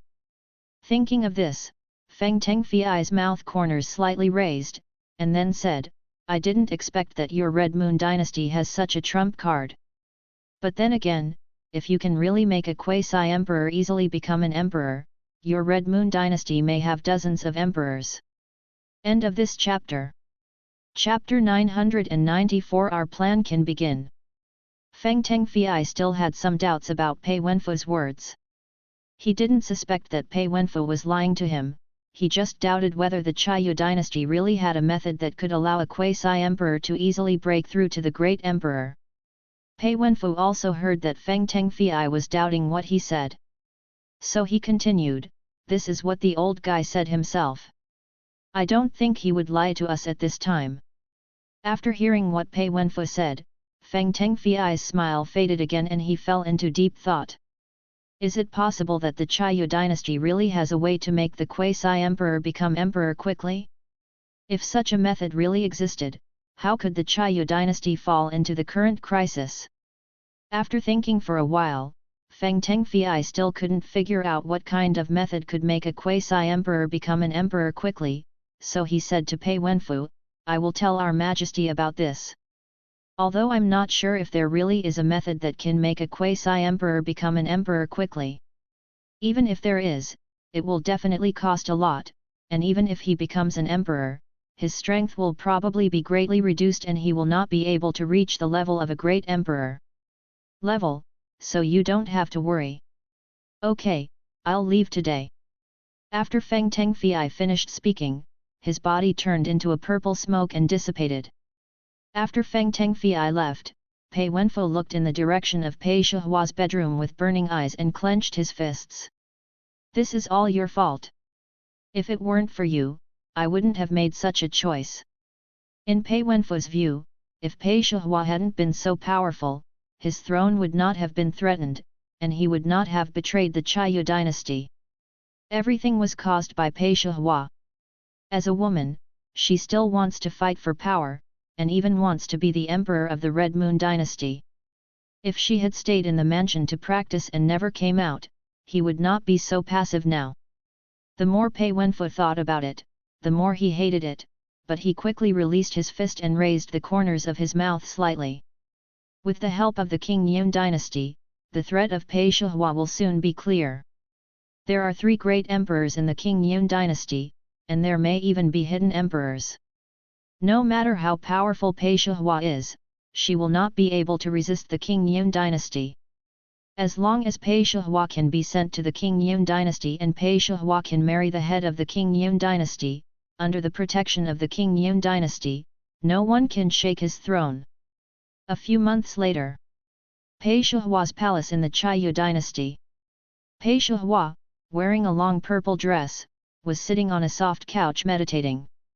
Suddenly, she opened her eyes. The next moment, two figures appeared in the hall, and they knelt on the ground, greetings to the eldest princess. Pei Shihua said expressionlessly, "Everyone, get up." After the words fell, Pei Shihua's eyes fell on one of them. Seeing that person, Pei Shihua asked in confusion, "What happened to the Ye family?" The spy said, "Go back to your highness, the Ye family's Changhong caravan is back." Pei Shihua was a little puzzled when she heard this. This didn't seem to be important information to her. The Ye family is mainly engaged in business and has many chambers of commerce. The reason why Pei Shihua placed some spies in the Changhong Chamber of Commerce is because the Ye family is not a peaceful family. Although the Ye family does not have a great emperor, there are many powerful quasi-emperors in the Ye family. In addition, the Ye family's business spans several dynasties, is relatively close to all the major dynasties, and may betray the Qiyu dynasty at any time, so she keeps people watching the Ye family. However, the Ye family's caravan often goes out for business, so this is not a special situation. Logically speaking, this kind of thing is not worthy of her spies coming back to report. The spy from the Ye family said, "Your Highness, the Changhong caravan brought back some very special immortal boats this time, and it also brought people from the Great Xia Dynasty." Pei Shihua murmured, "Great Xia Dynasty? Why haven't I heard of this dynasty?" The spy replied, "It is said that this dynasty was founded not long ago." Pei Shihua then asked, "Is there any specific information about this dynasty?" "Yes." As he spoke, the spy took out a scroll from the space ring. Pei Shihua raised her hand and waved, and the scroll flew into her hand. She immediately opened the scroll and glanced at the information about the Great Xia Dynasty recorded in the scroll. Her spies followed the Changhong caravan to the Great Xia Dynasty, so they had a thorough understanding of the basic situation of the Great Xia Dynasty. Pei Shihua frowned slightly when she saw what was recorded in the scroll. She did not expect that the Great Xia Dynasty was so close to the Qiyu Dynasty, and that the Great Xia Dynasty was still a very strange dynasty. The intelligence recorded that the Great Xia Dynasty had all kinds of strange things, such as the Changhong caravan brought this time. There is no need to use the ferry boat driven by spiritual power to come back. The most important thing is that the Changhong caravan actually brought people from the Great Xia Dynasty to the Qiyu Dynasty. Now that the situation in the Scarlet Moon Dynasty is critical, bringing people from other dynasties to the Scarlet Moon Dynasty at this time, isn't this inviting a wolf into the house? As expected, the Ye family had a desire to rebel. No wonder, so far, the Ye family has not lined up with any faction in the DPRK. The forces of the Qiyu dynasty have basically taken sides now, either with her or with Pei Wenfu. Only the Ye family made no sound, as if they were not interested in the struggle between the two factions. Now it seems that they probably want their Ye family to become the new masters of the Scarlet Moon dynasty.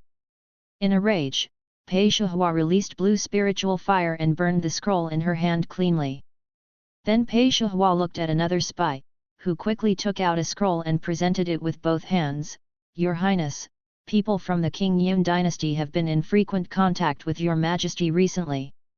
Pei Shihua's face darkened, and she waved her hand again, and the scroll in the spy's hand fell into her hand. She opened the scroll and glanced at it. The next moment, her expression became even more indifferent, and a cold light flashed in her eyes. She had long discovered Pei Wenfu's little tricks, but she had never paid attention to them. She still hoped that Pei Wenfu would wake up one day. After all, no matter what, Pei Wenfu was the emperor of the Red Moon dynasty. She had never asked her ancestors to abolish Pei Wenfu as the emperor, and she also wanted to give Pei Wenfu some time. As a result, she did not expect that Pei Wenfu and the people of the King Yun dynasty had become more and more closely connected. As the lord of the dynasty, he actually wanted to be a dog for other dynasties. This was something Pei Shihua could not tolerate. Since Pei Wenfu insisted on betraying the Red Moon dynasty, she could not be blamed. Thinking of this, Pei Shihua destroyed the intelligence scroll in her hand, and then said to the two spies kneeling in the hall, "Pass the order, our plan can begin." "Yes, Your Highness." A few more years passed quickly, and the Great Xia Dynasty developed more and more rapidly. The high degree of integration of cultivation and technology has made many surrounding forces aware of the Great Xia Dynasty, a special dynasty. Lu Chen also knew that the Great Xia Dynasty could no longer hide, so he simply stopped hiding and began to actively expand the scope of influence. More and more Great Xia companies went out of Great Xia and established branches. Great Xia Dynasty, in the Imperial Study. Lu Chen was reviewing the ruling report of the Great Xia court during this period of time. At this time, Bai Qingqing entered the study. "Your Majesty, there is intelligence from the Red Moon dynasty."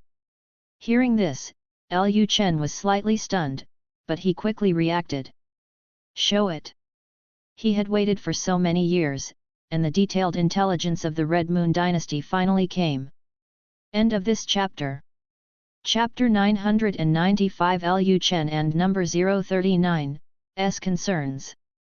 The Red Moon dynasty is the closest imperial dynasty to the Great Xia dynasty, so Lu Chen is very concerned about the situation of the Red Moon dynasty.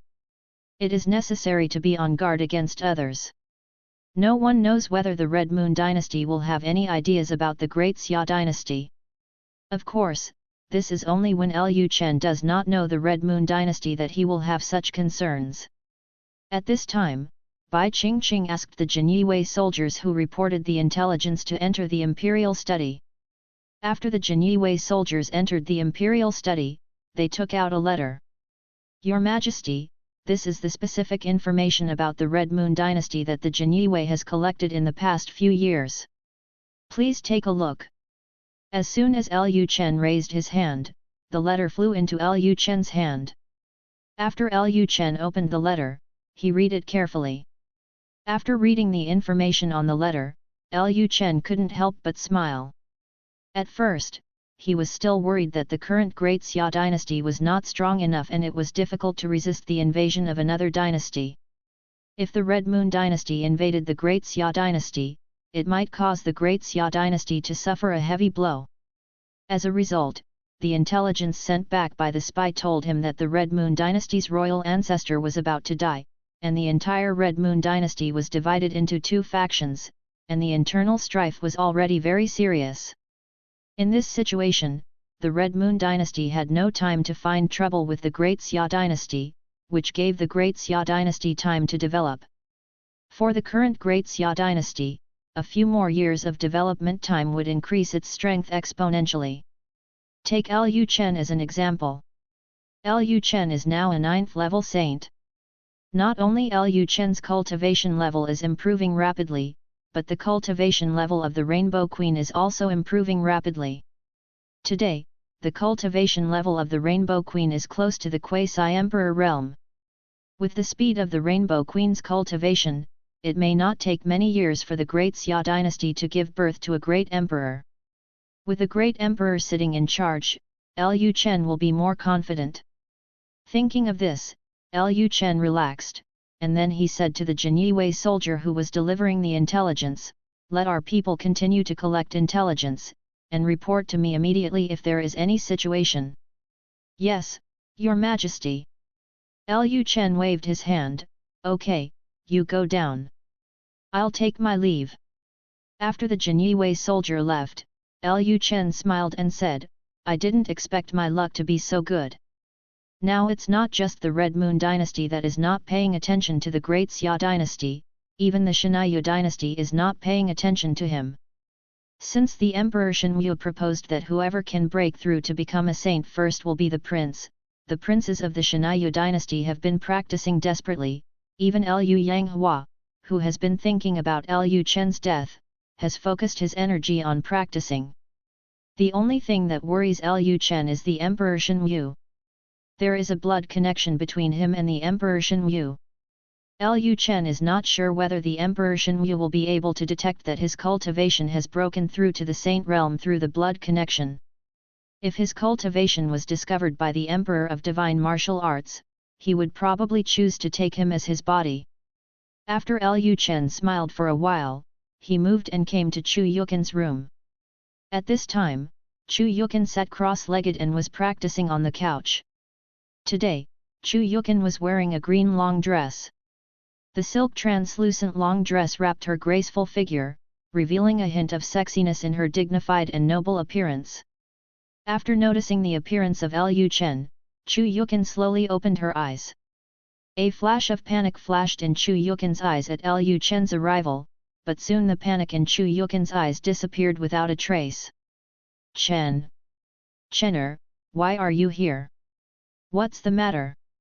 Lu Chen came to Chu Yukin's side in a flash, and his strong arms hugged her soft body. Lu Chen looked at Chu Yukin jokingly and said, "What do you think?" At this point, Lu Chen's claws reached into Chu Yukin's green dress. Chu Yukin glanced at Lu Chen quietly, without saying much. After all, they were an old couple, and one action from both sides could understand what each other wanted to do. Of course, this sentence also applies to Lu Chen, so Lu Chen noticed Chu Yukin's abnormality as soon as he entered Chu Yukin's room. Lu Chen never exposed Chu Yukin in these years. He had basically figured out the current relationship between Chu Yukin and Chu Yunzi. He knew that Chu Yunzi did not control Chu Yukin's body, but was connected to Chu Yukin's consciousness. Although it was connected with consciousness, Chu Yukin's body occasionally had some subconscious abnormal reactions under the influence of Chu Yunzi's consciousness. For example, when he appeared just now, Chu Yukin was startled. Chu Yukin had long been accustomed to Lu Chen's existence. They were an old couple. Whenever Lu Chen came to her room, she would not panic at all. She had the subconscious reaction just now because she was connected with Chu Yunzi's consciousness. Lu Chen's big hands wandered over Chu Yukin's body, and he said, "We have basically figured out the situation of the Red Moon Dynasty." Hearing this, Chu Yukin endured the restlessness in her body and asked curiously, "What is the attitude of the Red Moon Dynasty towards Daxia?" As soon as Chu Yukin finished speaking, Lu Chen snapped his fingers, and all the clothes in his hands disappeared. Then he gently laid Chu Yukin on the couch and pressed his whole body on her. Lu Chen's big hands continued to tease Chu Yukin, and he said seriously, "Their only emperor is about to die. Now the entire Red Moon Dynasty is divided into two factions, fighting internally, and has no time to care about us." As soon as Lu Chen finished speaking, he heard a whimper from Chu Yukin's mouth. Chu Yukin took a breath and said, "Hey! This is good news. Then there should be no obstacles for you to break through to the Great Emperor." Lu Chen pulled hard with one hand, and the green gauze dress was torn off half in an instant. Then Lu Chen continued, "That's what I said, but I'm still a little worried." At this point, Lu Chen's body sank. Chu Yukin said, What are you worried about?" Chu Yukin also guessed what Lu Chen was worried about. For Lu Chen, the Red Moon Dynasty was a small role, and the real trouble was the Xia Dynasty. Lu Chen did not answer Chu Yukin's question immediately, he began to get busy. Chu Yukin raised her jade arm, hugged Lu Chen's arm, and took the initiative to kiss Lu Chen. After an unknown amount of time, Lu Chen roared and then looked into Chu Yukin's eyes and said, "Hey! I'm worried that my father can detect that I have broken through to the Saint Realm through blood connection." For powerful cultivators, it is very easy to detect the situation of their children through blood connection. Even Lu Chen can detect the cultivation of his children through blood connection. Lu Chen doubts whether the great Emperor Shen Yu has already sensed his realm. Chu Yukin panted and said, "Maybe, he can't sense it." Lu Chen asked, "Why can't he sense it? He is also a great emperor." With the perception of the great emperor, he should be able to sense the cultivation of the child who is connected to him by blood, right? Chu Yukin said, if he could sense that your cultivation had broken through to the saint realm, he would have taken you back long ago. End of this chapter. Chapter 996 The Strange Great Xia Dynasty. Chu Yukin and Chu Yunzi were connected in spirit, and Chu Yunzi told Chu Yukin about what happened recently in the Shinaya dynasty, so Chu Yukin knew that the Emperor Shenyu couldn't wait to take over a new body. In order to enable his princes to break through to the saint realm faster, the Emperor Shenyu had spared no expense, and gave all the saint-level spiritual medicines and treasures to those princes. The Emperor Shenyu was so eager to take over a new body. If he knew that Lu Chen had met his requirements for taking over a body, how could he not come to Lu Chen? After hearing Chu Yukin's words, Lu Chen fell into a moment of contemplation. He knew that after Chu Yukin and Chu Yunzi's spirits were connected, he must know something about the Shinaya dynasty, so he came to Chu Yukin today to find out some information from Chu Yukin. After a while, Lu Chen lay down and pressed his body tightly against Chu Yukin's, and then he began to exert force on his waist. Lu Chen continued, I actually had this guess, but I can't figure it out. Who? He is the great emperor after all. With the great emperor's perception, it is impossible for him not to notice my situation. Chu Yukin raised her jade arms, hugged Lu Chen's waist, and answered in his ear, maybe someone is helping you in secret. Speaking of this, Chu Yukin raised her plump and slender jade legs again and hugged Lu Chen's body. Lu Chen then asked, someone helped me? Why do you think so? Chu Yukin panted and said, who? Didn't you also say that with your father's power, he should be able to sense your cultivation? Now he doesn't know that you have broken through to the saint realm, which means that there is a mysterious power hiding the secret, so he can't sense it. Chu Yukin said this because Chu Yunzi told her. Chu Yunzi felt that there was something strange in the Tianchen world at the beginning. She originally wanted to take revenge on Lu Chen and let Lu Chen fall and never become an emperor. As a result, Lu Chen's life trajectory did not develop as expected by the Tianyan stone. From this point, it can be seen that there is a mysterious force in the Tianchen world that interferes with Lu Chen's growth. Considering that even the Shenyu emperor could not sense Lu Chen, and even did not know that Lu Chen had become a saint, it can only mean that a powerful force was hiding the secrets near Lu Chen. Moreover, Chu Yunzi read Chu Yukin's memory and found that there were restrictions in the Tianchen world and the Chaos Star Sea, but these restrictions disappeared as Lu Chen grew up, which means that there is still a mysterious force protecting Lu Chen's growth. This can also explain why the Shenyu emperor could not sense that Lu Chen had become a saint through the power of blood. At the same time, it also proves that the power protecting Lu Chen is particularly powerful, otherwise it would be impossible to block the emperor's blood perception. Hearing Chu Yukin's words, Lu Chen reacted immediately, and he thought of the system at the first time. As for the power that can block the emperor's perception, he can only think of the system. Lu Chen immediately asked in his heart, System, the Emperor Shenyu can't sense my cultivation, is it because you blocked the secret? The system replied, yes. Seeing that the system admitted it so easily, Lu Chen was speechless. He was speechless to himself. He should have guessed that the system had this ability. The system continued, after the host breaks through to the Emperor, this system will remove the protection of the host. Lu Chen thought to himself that when he became the emperor, he could cut off the cause and effect and clear the blood power in his body. At that time, would he still be afraid of the Emperor Shenyu? Now Lu Chen was completely relieved. Since the Emperor Shenyu could not detect his cultivation, he could develop with peace of mind.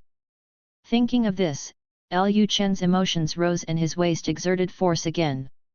Red Moon Dynasty. The Princess's Palace.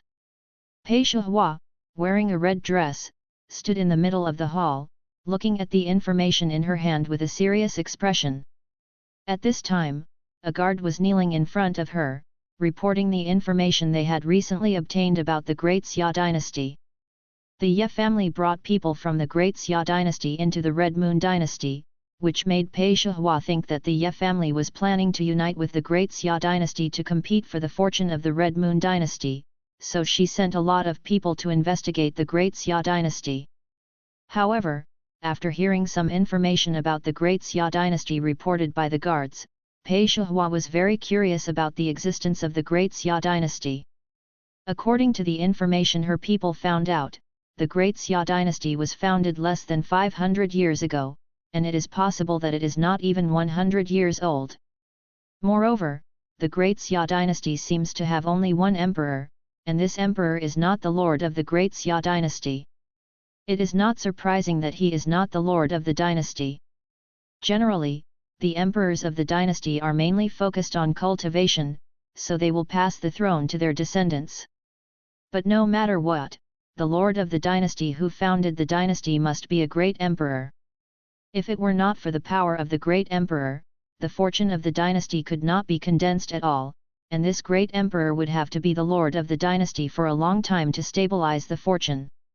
In this universe, you can't just open your mouth and create a dynasty. If you say that my power is a dynasty, you will definitely be punished by heaven. A dynasty without the luck of a dynasty cannot exist. Since the Great Xia Dynasty can exist, it proves that the Great Xia Dynasty also has the luck of a dynasty. Although the intelligence says that the Great Xia Dynasty also has a great emperor, this great emperor is not the master of the dynasty, and the Xia Tiandi who founded the Great Xia Dynasty is said to have abdicated now. The Great Xia Dynasty was established only a short time ago, but the Xia Tiandi abdicated so quickly. Has the dynasty's luck been stabilized? Let alone the strange things in the Great Xia Dynasty, the fact that the Great Xia Dynasty can exist in the universe alone makes Pei Shihua wonder what's going on. She thought to herself, could it be that the Xia Tiandi is actually a great emperor? Her idea coincides with that of the Ye family.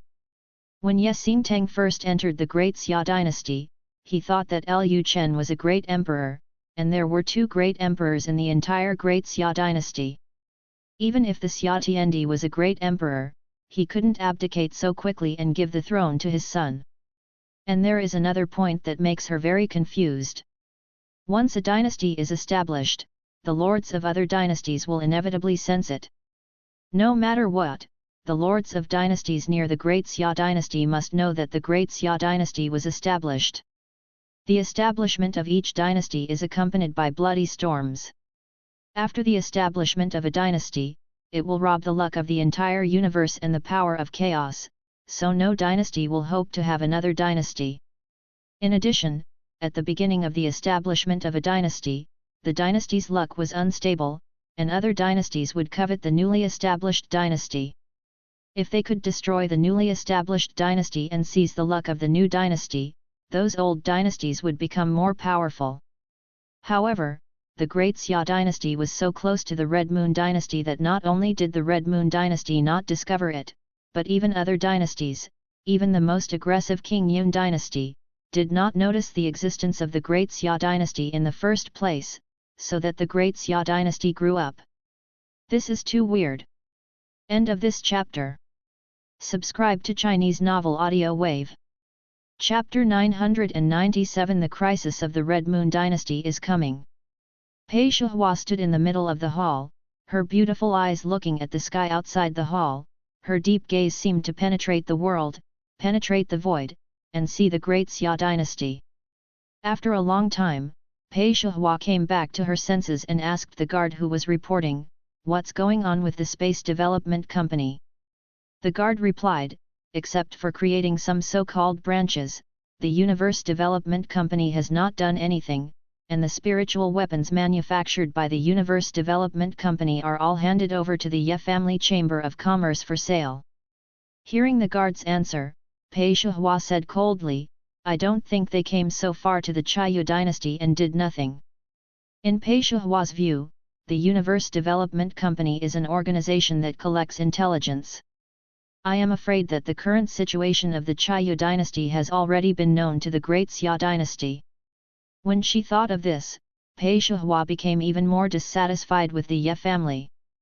But in this situation, even if she is dissatisfied with the Ye family, she cannot touch the Ye family. The top priority is to depose the emperor. Only when she becomes the head of the dynasty can she use the luck of the entire dynasty to break through and become the great emperor. Only with the great emperor can we deal with the internal and external troubles of the Xia dynasty. Thinking of this, Pei Shihua said, "Continue to keep an eye on the people of the Universe Development Company. In addition, it is time to implement our plan." The situation of their ancestors was getting worse day by day.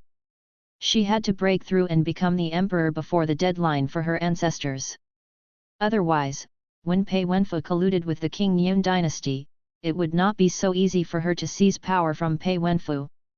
Now that their ancestors have not died yet, if the King Yun dynasty interferes at this time, their ancestors can also intervene to delay her for some time. After listening to Pei Shihua's words, the guard said excitedly, "Yes, Your Highness, I will let the news out now." A few days later, a large number of voices emerged in the Xia dynasty to abolish the emperor. Many forces within the Xia dynasty said that Pei Wenfu was not worthy of the position and was not suitable to continue to be emperor. The emperor should be given to Pei Shihua. In the palace, Pei Wenfu was sitting on the dragon chair in the imperial study room, looking at the information in his hand. He became furious. Rebellion, rebellion. Everyone is rebelling. Pei Wenfu is not a fool. He can naturally see such an obvious campaign. It is obvious that Pei Shihua wants to seize power, so she asked her forces to take the initiative to depose the emperor in advance. If Pei Shihua wants to ascend to the throne, there is no need to fight to the death with him. After all, Pei Shihua's strength and the power that Pei Shihua controls are stronger than him. If Pei Shihua wants to be the emperor, he only needs to build momentum. After the entire Xia dynasty is filled with voices of deposing the emperor, Pei Shihua can naturally ascend to that position. As soon as Pei Wenfu finished speaking, Feng Tengfei's feminine voice appeared in the study. "Your Majesty, it seems that the eldest princess can't wait any longer." Seeing Feng Tengfei coming, Pei Wenfu was like grabbing a life-saving straw. He turned to look at Feng Tengfei and asked eagerly, "Didn't you report Pei Shihua's matter? What did your ancestors say?" Feng Tengfei took out a jade plaque and said, "His Majesty Yun Huang, let you rest assured that even if Pei Shihua really becomes the emperor, we will help you stabilize the throne. And even if she becomes the great emperor, her strength will not be as strong as the real great emperor, so you don't need to worry." After hearing Feng Tengfei's words, Pei Wenfu breathed a sigh of relief. The next moment, a murderous intent flashed in his eyes. Pei Shihua had deceived others too much. This time, he wanted to completely eliminate her as a threat.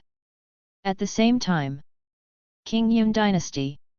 In the huge hall, filled with smoke, a white-haired old man sat in the middle of the hall. The Taoist charm was flowing around the old man's body, and the whole person was floating in the air, like a real immortal. At this time, a middle-aged man wearing a yellow dragon robe entered the hall, and the middle-aged man said, "Ancestor, the voices of the Red Moon Dynasty deposing the emperor are getting louder and louder. It is estimated that Pei Shihua will seize Pei Wenfu's throne before long." Hearing the voice of Emperor Yun Shihongguang, the old man slowly opened his eyes. At this time, his body was slowly dragged up by a white spiritual power. After calming down the spiritual power in his body, he stood in the main hall, looking at Shihongguang. He said, "It seems that the old ghost is really dying." Shihongguang asked, "Ancestor, the spies of the Scarlet Moon Dynasty sent back news that Pei Shihua has a way to become emperor instantly. Have you ever heard of this method?" When Feng Tengfei returned the news, Shihongguang did not take it seriously, because in his view, even if Pei Shihua really became emperor, there would be nothing he could do against the three great emperors of the King Yun Dynasty.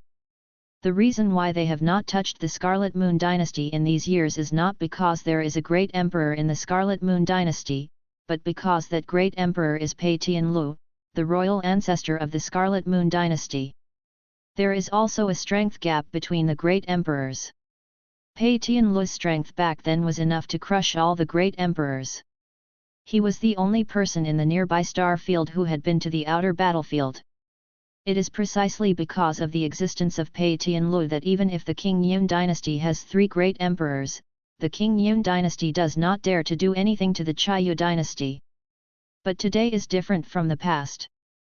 Pei Tianlu was seriously injured on the battlefield in the outside world, and there were rumors that the situation was getting worse day by day, and the deadline was approaching. This also gave the King Yun dynasty an opportunity to destroy the Xia dynasty. Hearing Qi Hongguang's question, Qi Zong stroked his snow-white beard and said lightly, "I have indeed heard of some ways to become an emperor quickly, but these methods of becoming an emperor require a huge price."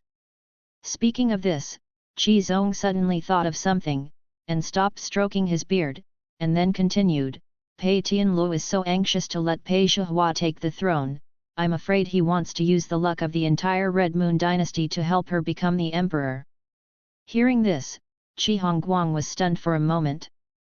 The reason why they wanted to destroy the Red Moon dynasty was not because they were attracted by the luck of the Red Moon dynasty.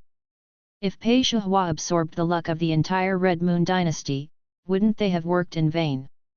Qi Zong continued, "Although this method does have a great chance of allowing the quasi-emperor to break through, even if it is forced to break through, the strength cannot catch up with the real emperor, and after using this method to break through, it will be difficult to make any progress in this life. That old ghost is really daring to gamble." Qi Hongguang asked respectfully, "Ancestor, what should we do next? If Pei Shihua really uses the method of seizing the dynasty's luck to break through, our plan may fail." Qi Zong pondered for a moment, and then said, "This is simple, as long as Pei Wenfu, if he doesn't die, Pei Wenfu will still be the emperor of the Red Moon dynasty. Pei Shihua will not be able to seize the fortune of the Red Moon dynasty, and she will not be able to use this method to become an emperor." Qi Hongguang said, "I have asked someone to send a jade token with my spiritual consciousness to the Red Moon dynasty. Once Pei Shihua wants to seize the throne, I will immediately use the phantom of the emperor to stop her." Qi Zong said, "One phantom of the emperor may not be enough." Speaking of this, Qi Zong also took out a jade token. "This has my spiritual consciousness on it, you can go to your third uncle to ask for another jade token." End of this chapter. Chapter 998 Showdown. Qi Zong was not worried about Pei Shihua. Even if Pei Shihua was talented, she was still a quasi-emperor. A quasi-emperor could not compete with the phantom of the great emperor who had 50% of the strength of the great emperor. He was worried about Pei Tianlu. Although Pei Tianlu was about to die and was half buried in the ground, a lean camel was bigger than a horse. If he went crazy, the phantom of the great emperor might not be able to withstand it. But if one phantom of the great emperor could not withstand it, what about the 3 phantoms of the great emperor? After listening to Qi Zong's words, Qi Hongguang immediately left the Yangzhen palace where Qi Zong was and went to another great emperor. As time passed, the power struggle in the Red Moon dynasty became more and more intense. The people of the Red Moon dynasty were also divided into 2 factions, one supporting the deposed emperor and the other firmly opposing it. However, the majority supported the deposed emperor. The imperial dynasty was different from the secular dynasty. The secular dynasty was very disgusted with the fact that women ruled the country, but the imperial dynasty was relatively tolerant of the fact that men and women ruled the country. Because the dynasty values strength more, whoever is stronger is more suitable to be the lord of the dynasty. Although Pei Shihua is a woman, she has a very high talent for cultivation, and her current cultivation is the highest except for the royal ancestors. In the eyes of most people, she is the most suitable one to be the emperor. Coupled with the instigation of Pei Shihua's faction, more and more people naturally support Pei Shihua. For the current situation, Pei Wenfu has no way, he can only wait for the day when Pei Shihua and himself will have a showdown. He believes that as long as Pei Shihua dares to show him, the emperor of the King Yun dynasty will help him, and then he will be able to solve the threat of Pei Shihua. However, what Pei Wenfu didn't expect was that Pei Shihua seemed to be more patient than him. Pei Shihua had been building momentum for nearly half a year, but he never saw Pei Shihua show him. Pei Shihua's patience made Pei Wenfu feel a little uneasy. He was already wondering if Pei Shihua was also looking for support from other dynasties like him. Thinking about the fact that the Ye family brought back some strange things from a certain folk Great Xia Dynasty, and also brought back many people from the Great Xia Dynasty, Pei Wenfu immediately felt that the Great Xia Dynasty was the foreign aid that Pei Shihua was looking for. Pei Wenfu also thought about winning over the Ye family. The Ye family had relationships with many dynasties, and he wanted to use the Ye family to connect with other dynasties at the beginning. But the Ye family ignored him. He originally thought that the Ye family did not want to get involved in the power struggle of the Red Moon dynasty.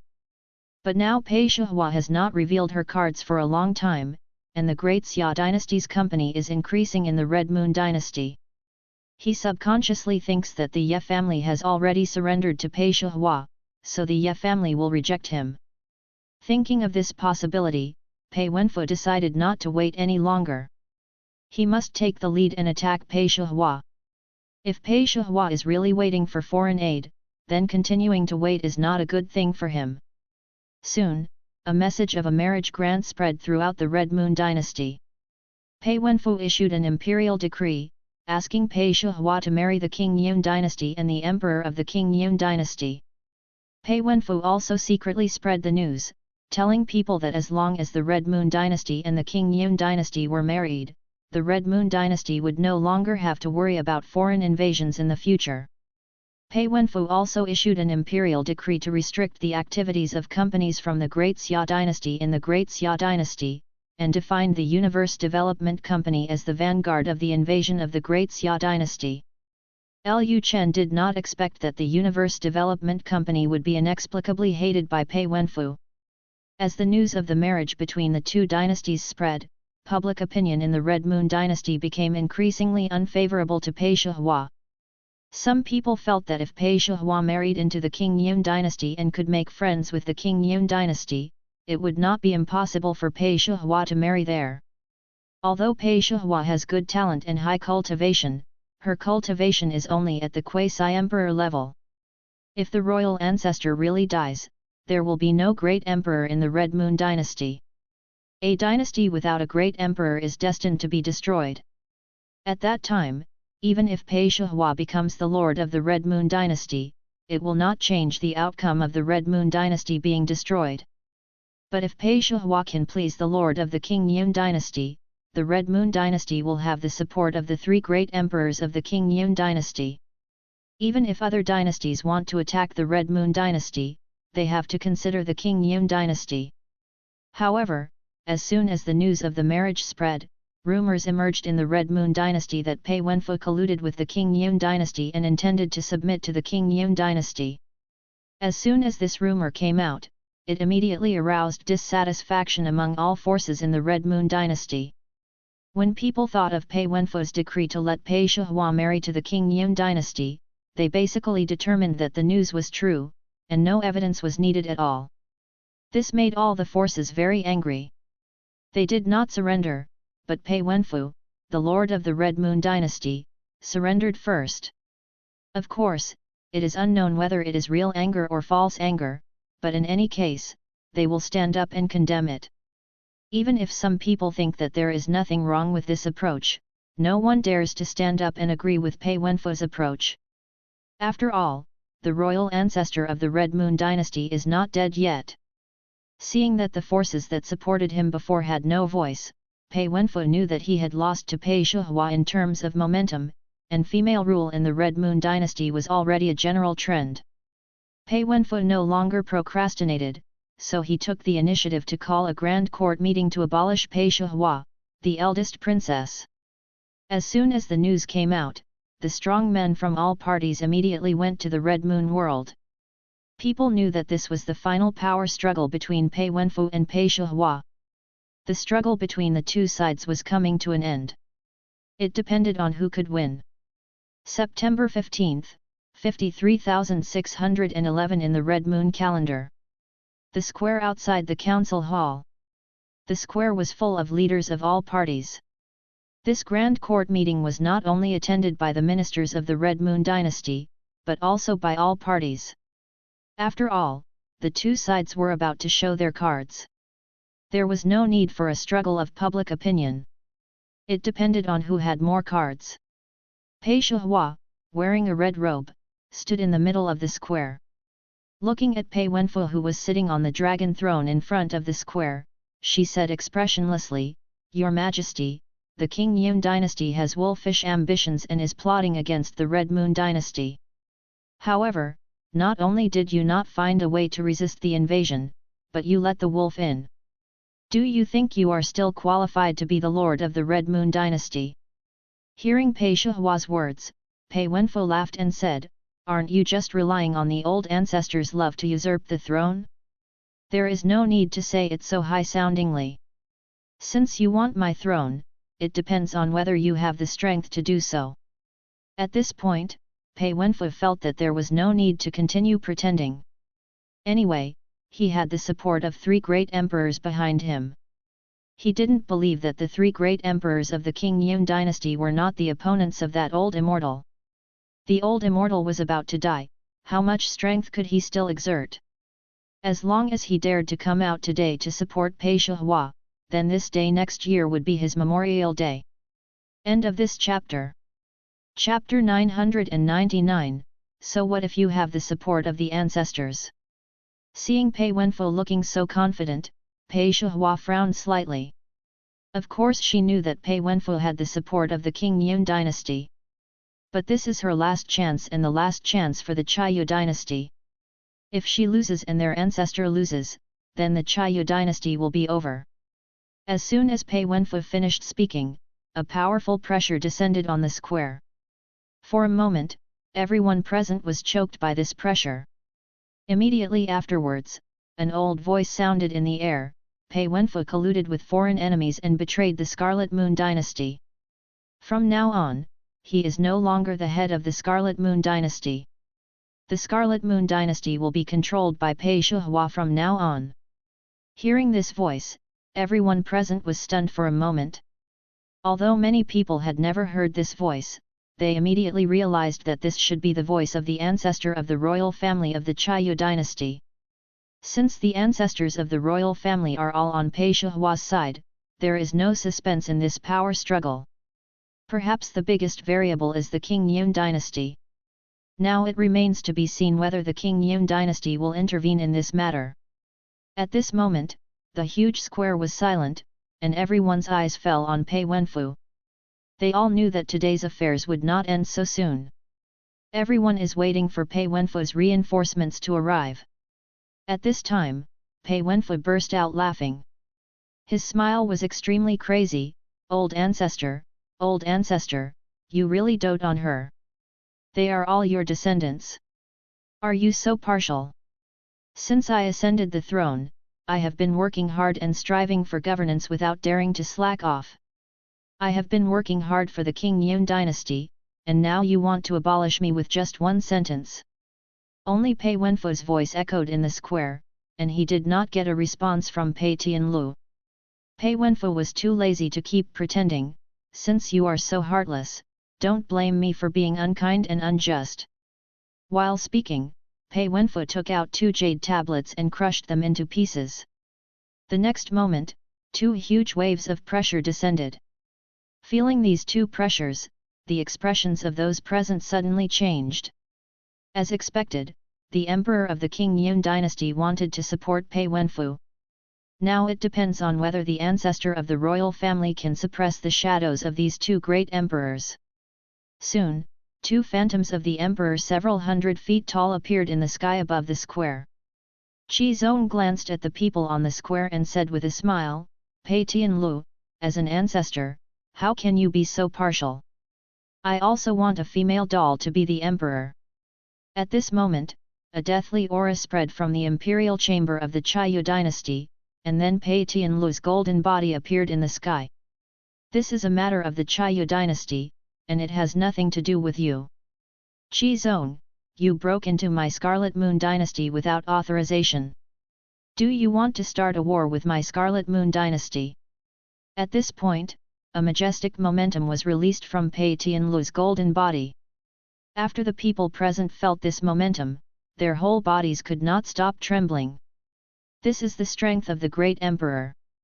The pressure just released is not something that ordinary monks can resist.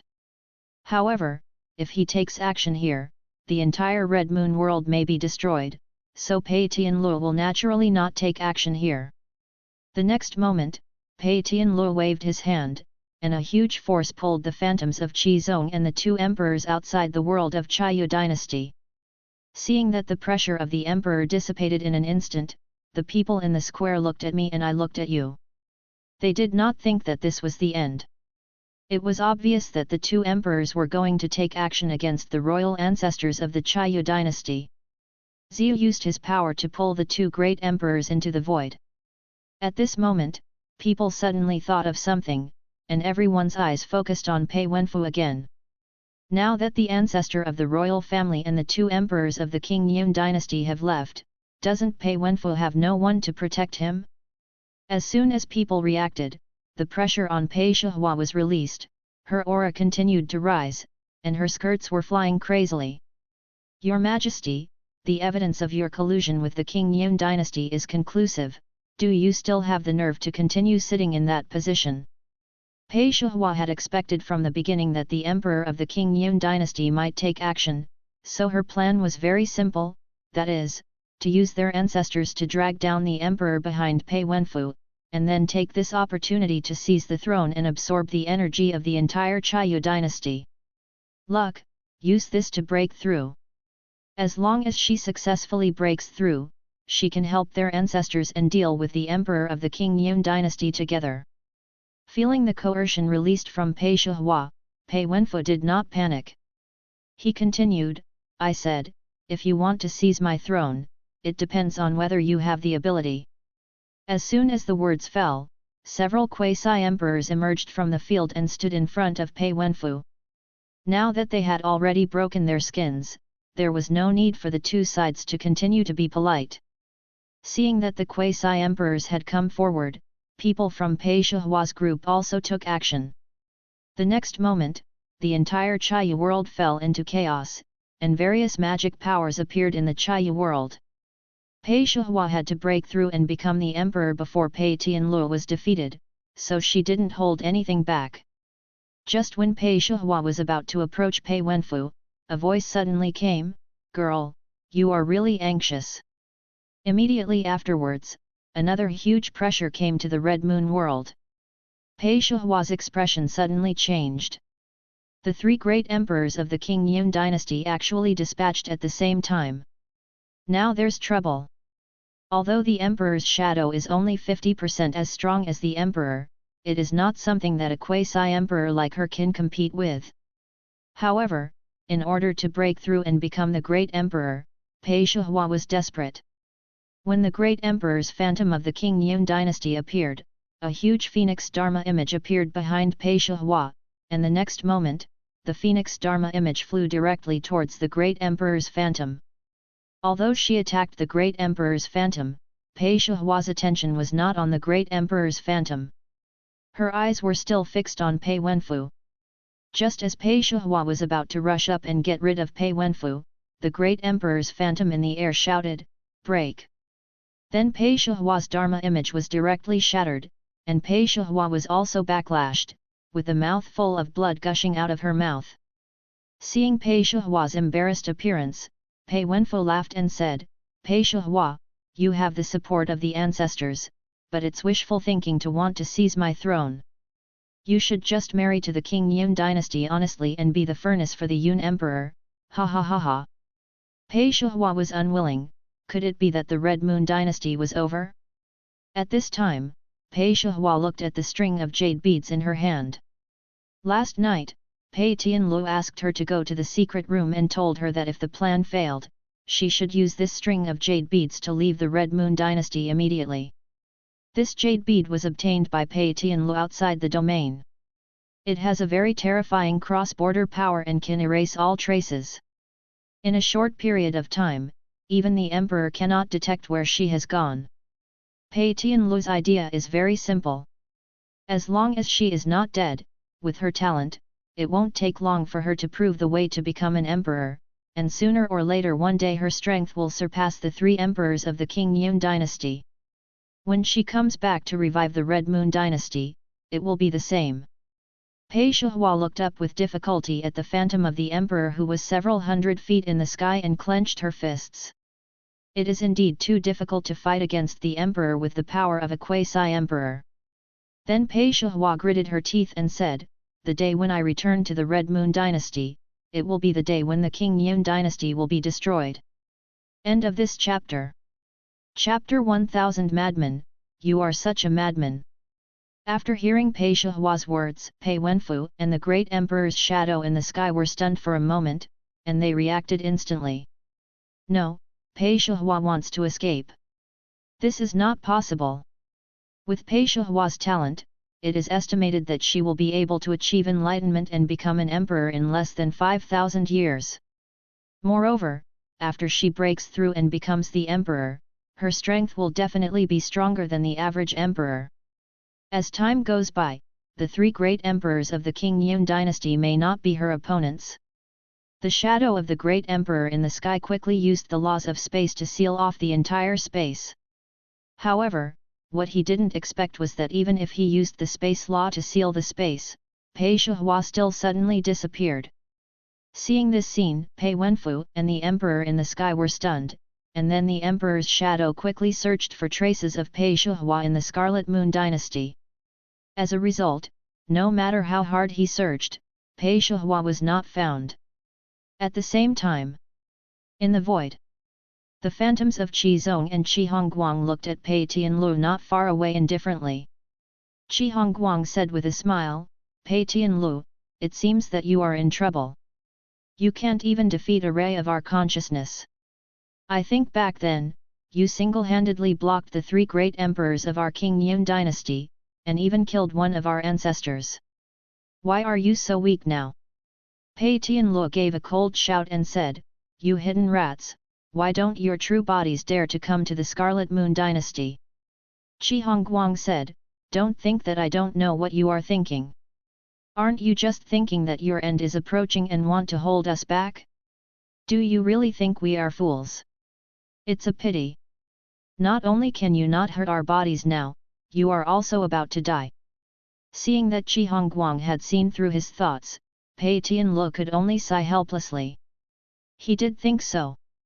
If he could self-destruct his soul before dying and die together with the emperor of the King Yun dynasty, then there would be no crisis for the Xia dynasty for the time being. But there is no one who can break through to the great emperor realm alive who is not a human being. It is impossible not to guess his thoughts. At this time, the death energy on Pei Tianlu was getting heavier and heavier. As the death energy emerged, the dark power in his body could no longer be suppressed. When the dark power overflowed from his body, the entire space was distorted. Feeling the strange dark power, Qi Hongguang and Qi Zong quickly retreated and distanced themselves from Pei Tianlu. Qi Zong frowned and said in confusion, "What kind of power is this, and why does it make me feel panicked and scared?" Just when Qi Hongguang and Qi Zong thought that Pei Tianlu was going to use this power, Pei Tianlu gathered all his strength and sealed this dark power into his body again. Pei Tianlu burst into laughter and said while laughing, "Have you felt the power of darkness? Once I die, this power of darkness can no longer be suppressed. If I die in the King Yun dynasty, when the power of darkness spreads, will your King Yun dynasty still be able to continue to exist?"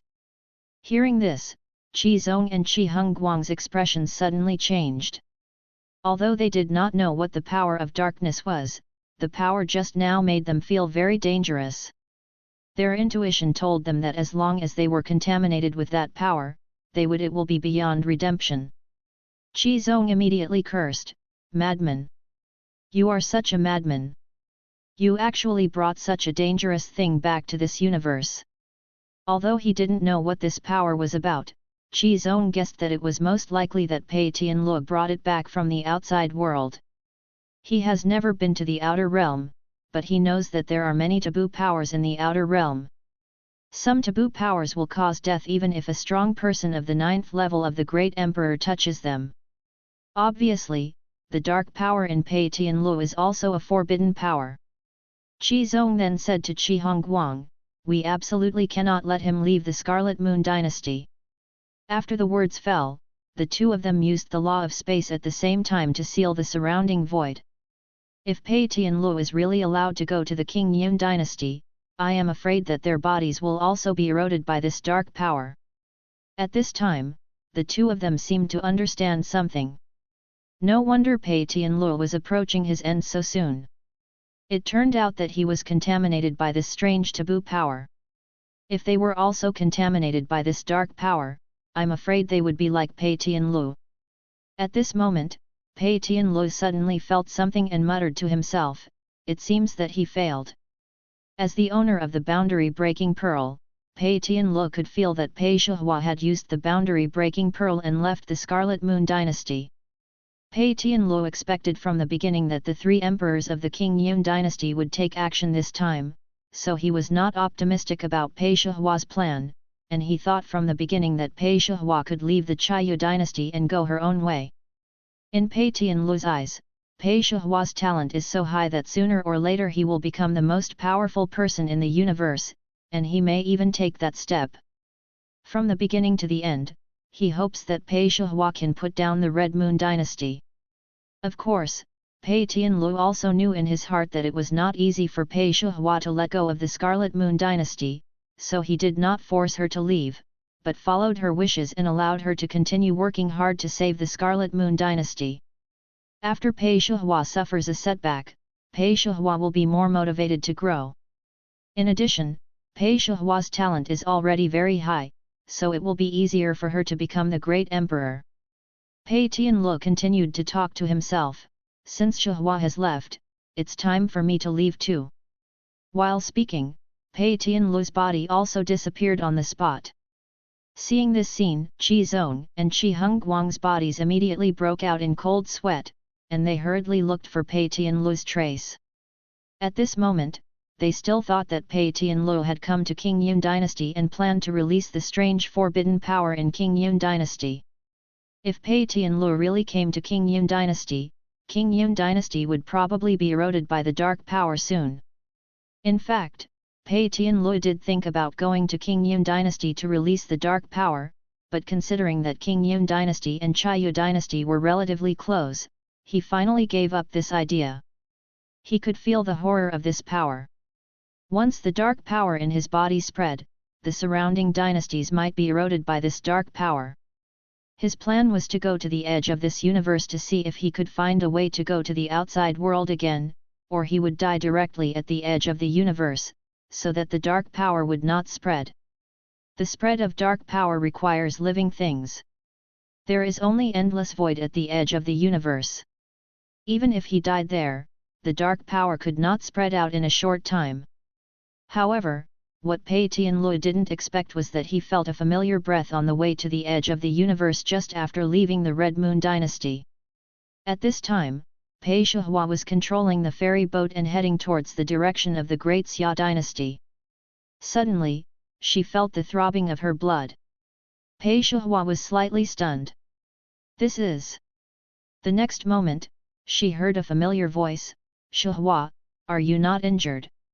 Pei Shihua's eyes immediately looked in the direction where the voice came from, and indeed saw their royal ancestor. End of this chapter. Subscribe to Chinese Novel Audio Wave. Thank you.